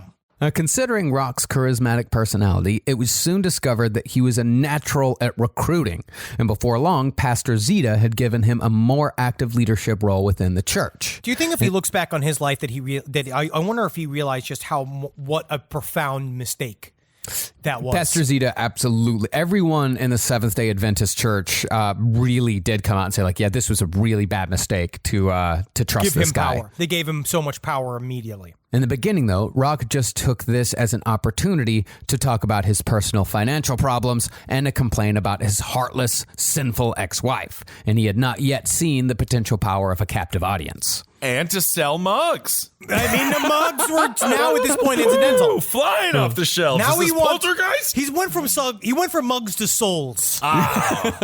Eventually, Roch was given a job selling Seventh-day Adventist literature, and within weeks, he was the top salesman in the province.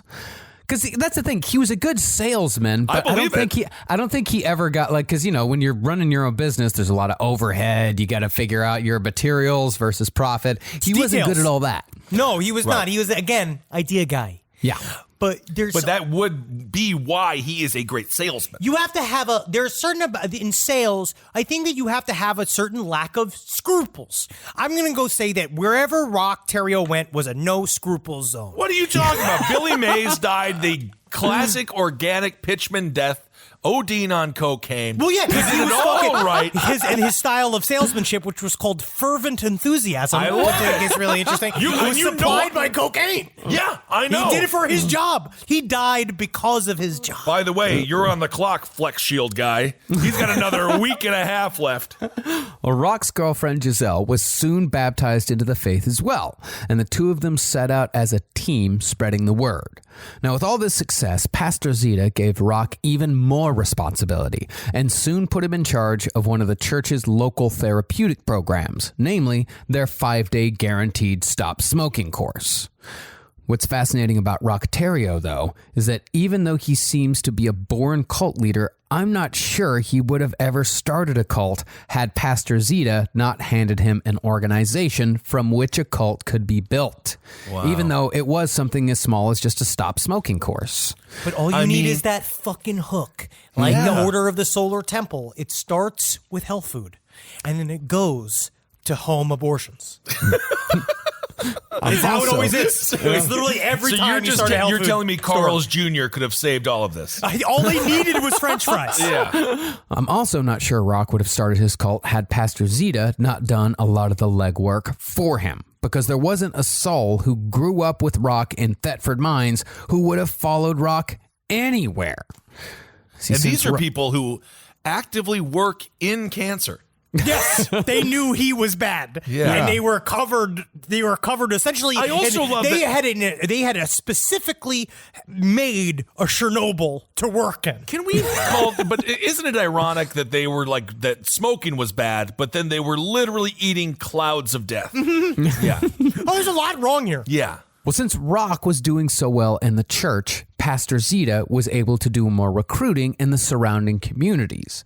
Eventually, Zita made his way north to Plessyville, and there, Pastor Zita converted 4 youngsters in their late teens and early 20s who would form the base of what would eventually become the Anthill Kids. Now, while it isn't true for every person who came under Roch's control, the most fervent members of his cult came from abusive backgrounds. It was certainly the case with Giselle, and it went double for follower Solange Boyard. Solange was raised by a hard-drinking spousal rapist named Raoul, who made a point to go off on verbally abusive drinking binges just before important holidays and events with a specific aim of ruining everything for everyone. It's really very scary, and it's one of those things. The idea of like making everything bad, she did not have a very happy childhood in any way, shape, or form. No. But even though Solange was the most outspoken and skeptical of those first 4 members, she would become one of Roch Thériault's most ardent followers, and her devotion would prove fatal. Now, Roch captivated all 4 new converts almost immediately, passionately discussing Judgment Day and the sins of the secular world. To these kids, Roch was the most confident person they'd ever met, funnier and more entertaining than anyone they'd ever known. Wow, I can't believe he was the coolest guy ever in Plessyville. He is the funniest guy in Plessyville. Wow. Using the principles of Seventh-day Adventism, Roch told them how to eat right, free themselves from hate, and bring God into their daily lives. Boring. Boo. Well, the way he stopped you from smoking is that you went on a broth binge. Yeah. And that was it. What? Yep, and you just didn't smoke. It's a broth binge, and they also pumped you full of vitamins, and they also gave you a lot of like B12 supplements because Marcus, that was you idiot! You've been trying to quit smoking for 20 years. Didn't you try broth? Yeah, where's your broth? Yeah, go get some broth. Yeah, you nicotine-addled. What is wrong? Homunculus. You didn't even try broth. Start some fucking broth. You know what? I'm happy to say I've been off any sort of smoking, including vape, since about April, and I figure I've got at least 2 more years on the lozenges, and that way it's only going to take me about 8 years to quit smoking. Look at that. You are John Candy. You are Uncle Buck. You are your 5-year plan. Have you ever thought about trying to just put a lemon in your asshole to see how far you can stretch it? That's a different kind of broth. Also, we learned that two balls in a butthole are also called dogs in a bathtub. They are not. It is not called that. It is absolutely called. You guys don't know about dogs in a No, bathtub? I don't want to think about it. It's better than smoking. That is true. Well, Roch, with these 4 new converts, he also planted the seed that all of them could and probably should drop out of mainstream society. It sounds like a simple thing. So you want me to stop doing anything fun, eat a bunch of broth, and drop out of society? Yeah, pandemic. Well, think about it this way. I mean, like these aren't city kids. He's not going to Montreal or Toronto to make these pitches. Like these are already kids who are on the verge of dropping out of society. Yeah, these are small French Canadian mining towns. Yeah. Okay. As far as what Roch was getting out of all this, he was getting attention. And attention is the lifeblood of a narcissist. There was one doctor, Dr. Grande, who does all these talks about narcissism. It's the 3 S's. It's supply, sex, and services. That's what they're looking for. And when you're done, when you don't give any of that shit, narcissist supply. No, I know. I think it's ironic that this guy is doing a PowerPoint presentation on YouTube with fun little bullet Yeah, you points. got to. Maybe he's the narcissist. That's what we do. Well, suddenly, Roch was getting more attention than he ever imagined possible, and it was intoxicating. Within weeks, all 4 of these kids had gone from new converts to Seventh-day Adventism to moving in with Roch and Giselle at Thetford Mines. Also, their new Christian guru could teach and entertain them day in, day out. What a nightmare this guy is. He's got 4 kids from Plessyville living with him now. Oh, he just invited them over, This is what he wanted? Giselle had no clue what was going on. All of a sudden, all of these people just start showing up at his house, and he keeps coming. Every time he shows up with new people, he's like, "Be happy, Giselle. This is what Why God am I happy? wants from They're us. taking over all of our food. They're eating all the broth. Change your way you say it. You say it all angry. They're eating only the food. They're drinking only the broth. You say, oh, how is it? They are drinking all of our broth. All we have is mugs. Exclamation points. The difference between a mean and a nice email. Now, this didn't go down too well with the parents of some of the new converts, but Roch tried convincing them he was trustworthy. One of the teenagers that had concerned parents was a girl named Chantal Labrie. Chantal had come down with mono a few years before and had since become obsessed with vitamin supplements and health food. She was shy, introverted, and impressionable, which naturally made her parents skeptical of Roch's intentions. When he showed up at Chantal's house, Roch only made things worse, telling her parents that they had nothing to worry about because he'd seen and done everything in life except murder. Why is that comforting? Jeez, I don't Why know. was that supposed to be a fun thing to say to a parent? Why do you think that's going to convince them towards the other side? I also just see him pulling up in some cliche Corvette, getting out of his car, kicking a bunch of mugs on the way out. And mugs are everywhere. Ding, ding, ding, ding, ding. But yes, it's like, you can't believe what you see in the mug business. Sodomy. Oh, yeah. You see the smoking. The smoking in the mug business makes a man sick. All of the gaping. I have seen so many people. Because I tell you what, have you ever fit a family's worth of mugs inside of yourself and called yourself a cupboard? I have not played Human Cupboard, no. Roch then sat them down and told them all about his beliefs. But when they asked him questions he couldn't answer, he'd kneel on the floor, chant, and go into a trance. Wow. Oh, my God. Power move. Nevertheless, Is it a power move? This is where I punch you. This Next is where time. the dad needs to punt him in the head. Next time we're in a pitch, I'm making that move. If they say a question, because in the end you're supposed to leave it, the pitch you're supposed to leave it open for questions, and are they always so curious? Oh, They man, never they love are. us. They love our They never pitches, care. yeah. But if they do ever ask me a question that I don't have the answer for, I'll just go. And then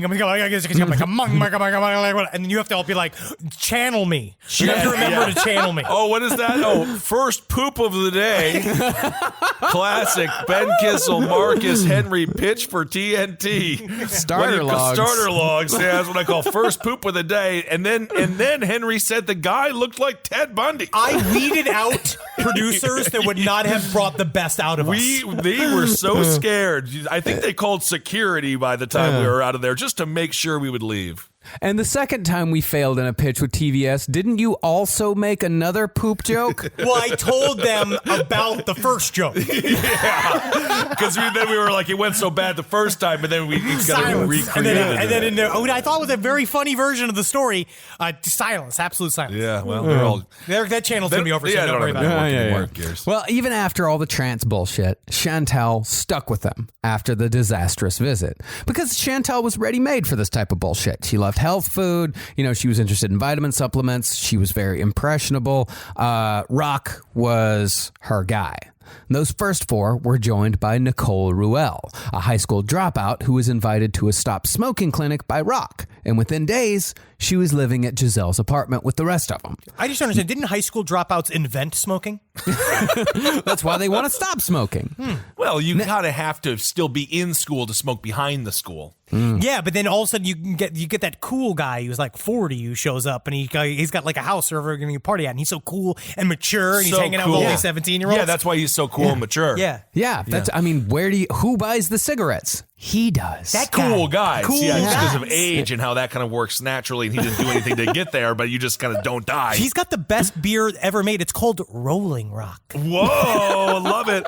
You know what is sad, though, true talk, is that these people were trying to self-better themselves, I guess, right? So, Sure, yeah, So no. they went in with good intention. It's not That's the tragedy of nefarious. Yeah, that's sad. It's an interesting how it starts in such a small way too, because they're coming, because what we were talking about at the very beginning of the episode, every cult leader has to have an answer to why. Like, why does it all exist? What is our purpose? And it starts with this first. You have to see if your congregant is willing to ask the question why. Or ask the question, can I be changed? And this is the first little thing of being like, they want to stop smoking. Right. I guess you're about to get a home abortion. I know you are continuing with your home abortion conversation, I don't want which it. I wish I'm it sure didn't. it will be brought up at some point again. it didn't end up that way. I wish as well. And the next convert was Claude Olay, another high school dropout who met original convert Francine Laflamme at a disco. Francine was going on and on about Seventh-day Adventism and specifically about how great Roch was. You can just hear those shoes clacking around, all heavy hitting the ground at that Plessyville disco.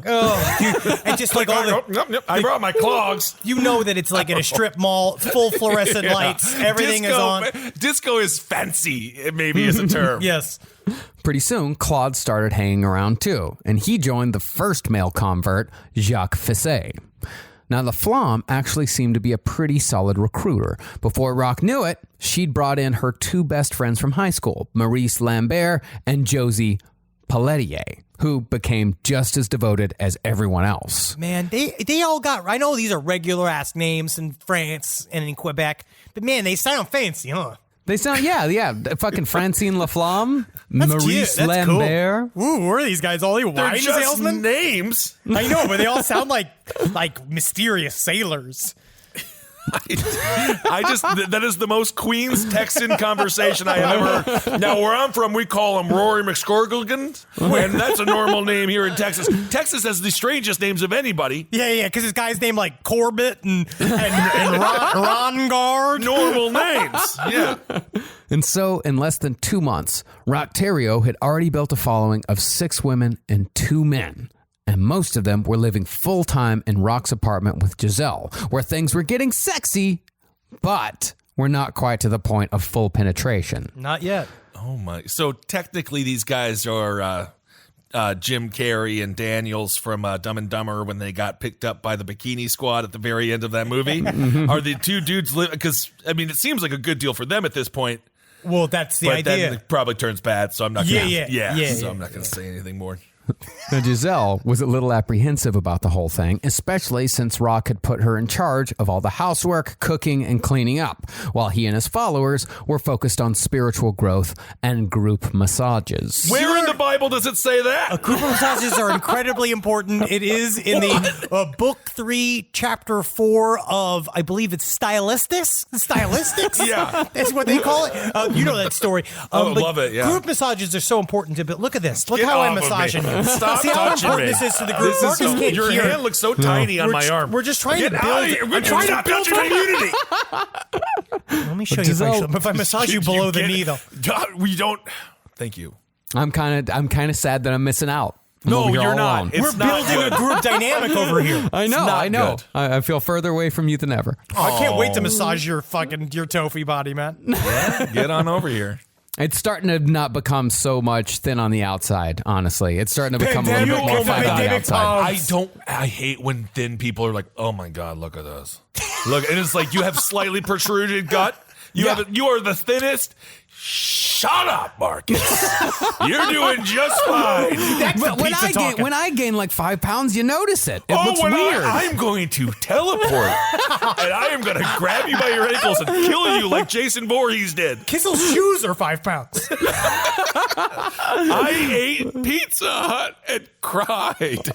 No, I did not cry.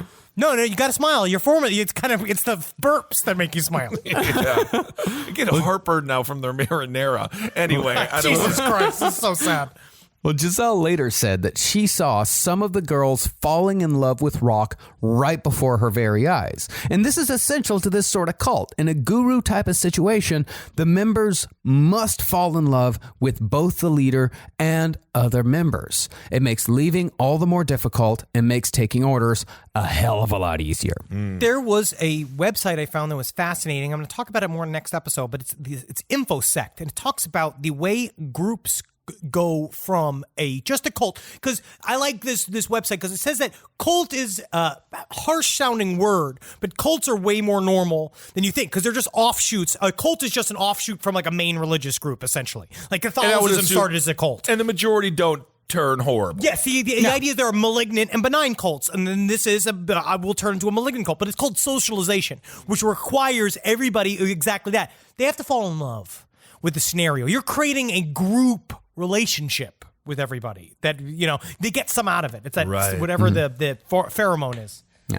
Now, the manipulations began almost immediately, particularly when it came to Giselle. When she expressed hesitations about the whole setup, Roch told her that if she truly loved God, she'd open her home to these people. And if she didn't open her home and do as he said, God would remember. He's got the book. He writes it down. It is his journal, and it is filthy. And so she agreed, and Roch continued collecting followers.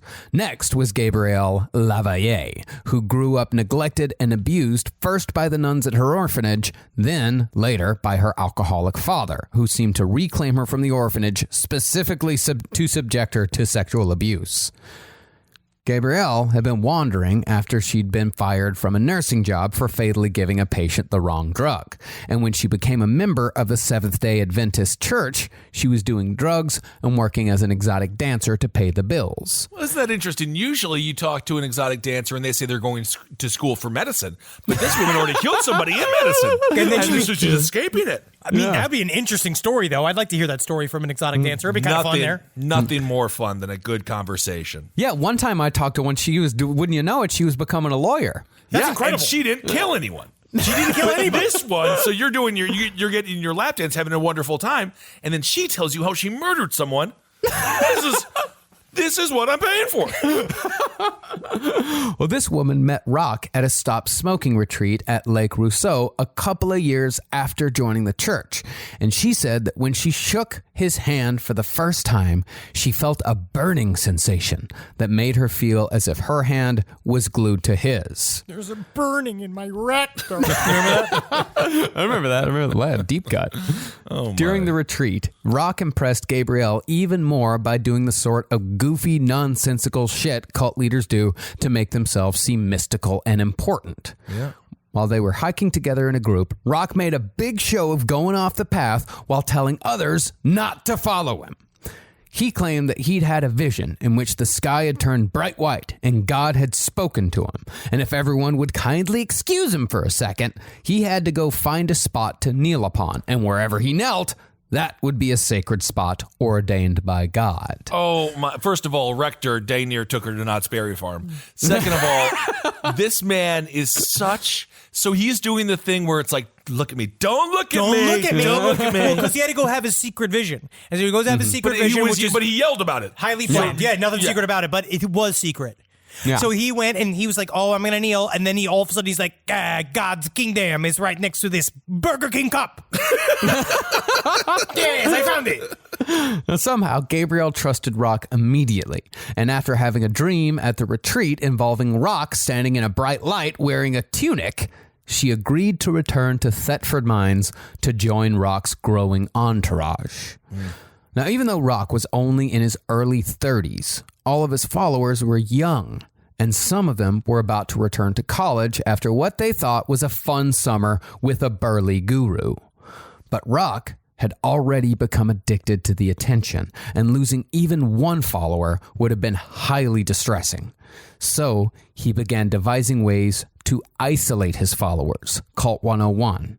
And once isolated, the torture and violence began. And that's where we'll pick back up for part 2 of Roch Thériault and the Ant Hill Kids. And I know there's some of you that are like, I can't believe there was a whole episode where there wasn't any castrations. We talked about it enough. You're like, oh, I can't believe there's no castrations. I don't know in if anyone's... this episode. You think that people were looking for more castration? I'm just wanting to... Yeah. I'm going to give you our solemn promise. There's going to be so many castrations. I love that you're doing the Bill Clinton with your hand right now. We're going to give you so many castrations and home surgery. Next episode, you're just going to be pleased as a pickle. Just in time for the holiday season. Because also it's great for Christmas. It is. Santa doing it. Oh, isn't that nice? All right. I like doing sad ones at Christmas. Yeah, well, over Thanksgiving, I had someone, what did I talk about over Thanksgiving again? I think I spoke with a therapist who works with non-offending pedophiles. So we always have fun content here for the holiday season. We really do. We know how to celebrate it right. Yeah. All right, everyone. Well, thank you so much for listening. And we have some merch. Speaking of merch, we have some new mugs that are pretty cool. We got broth if you wanted to get some of that. We got that. But thank you. I want to implore you to check out all of our other shows here on the network. Check out Page 7, Wizard and the Bruiser, No Dogs in Space. Check out Sidework Podcast. We've been doing really good work. It's a lot of fun. Fraudsters is hilarious. I've been listening to it quite a bit.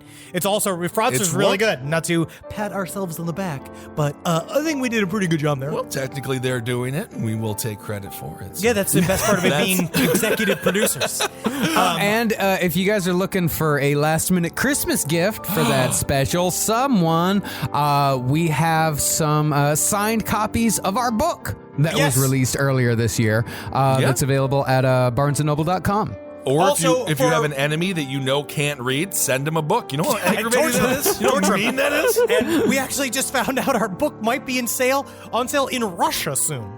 So if you are a Russian listener, In Russia, the book reads you. that is this is why people listen. It's because some of the humor here. Why did you wait for the whole show to do the best joke at the very end? You ruined it. That's You why could've people said- stay. That's why we have such good listener through rate. Listen through rate? No, Gotta, you know, 'cause let's you don't talk wanna- about listen through rate, shall You we? don't want to miss a single joke. Not one life-changing joke. All right, everyone. Well, thank you so much, and we hope you're doing as well as you possibly can during these crazy times. And hang in there. We are going to get through this. It is happening. Changes will be on the horizon. Literally, we are forced to get through it because that's how time works. We're gonna do and it. even though time is a construct that we're all part of it, but aging is not, and entropy is not. Isn't so we that are good? still experiencing aging and entropy, but technically time is not really real, but it is. I don't like you on your broth diet. You changed, and I I'm don't like agitated. it. All right, everyone. Hail yourselves. Hail Satan. Okay. Magustalations, everyone. Hail me, and I'll never make you castrate yourself. Not once. Thank God. Good. I don't know why I want culture it always... full bald. Honestly, full bowls, thank you. Thank you for that. Yeah. This show is made possible by listeners like you. Thanks to our ad sponsors, you can support our shows by supporting them. For more shows like the one you just listened to, go to lastpodcastnetwork.com.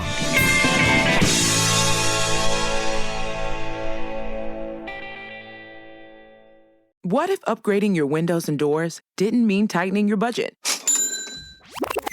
Scratch that. What if it meant spending nothing today? For a limited time, Renewal by Andersen is offering no money down, no monthly payments, and no interest for 18 months on a minimum of 6. That means beautiful, energy-efficient windows and doors while the payments wait. Visit renewalbyandersenhome.com today and see how easy it is to buy now and pay later. Talk about regrets.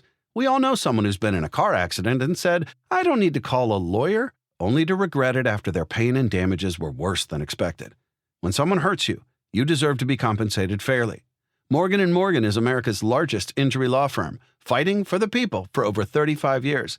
Injured? Visit forthepeople.com/podcast. That's forthepeople.com/podcast. Their fee is free unless they win.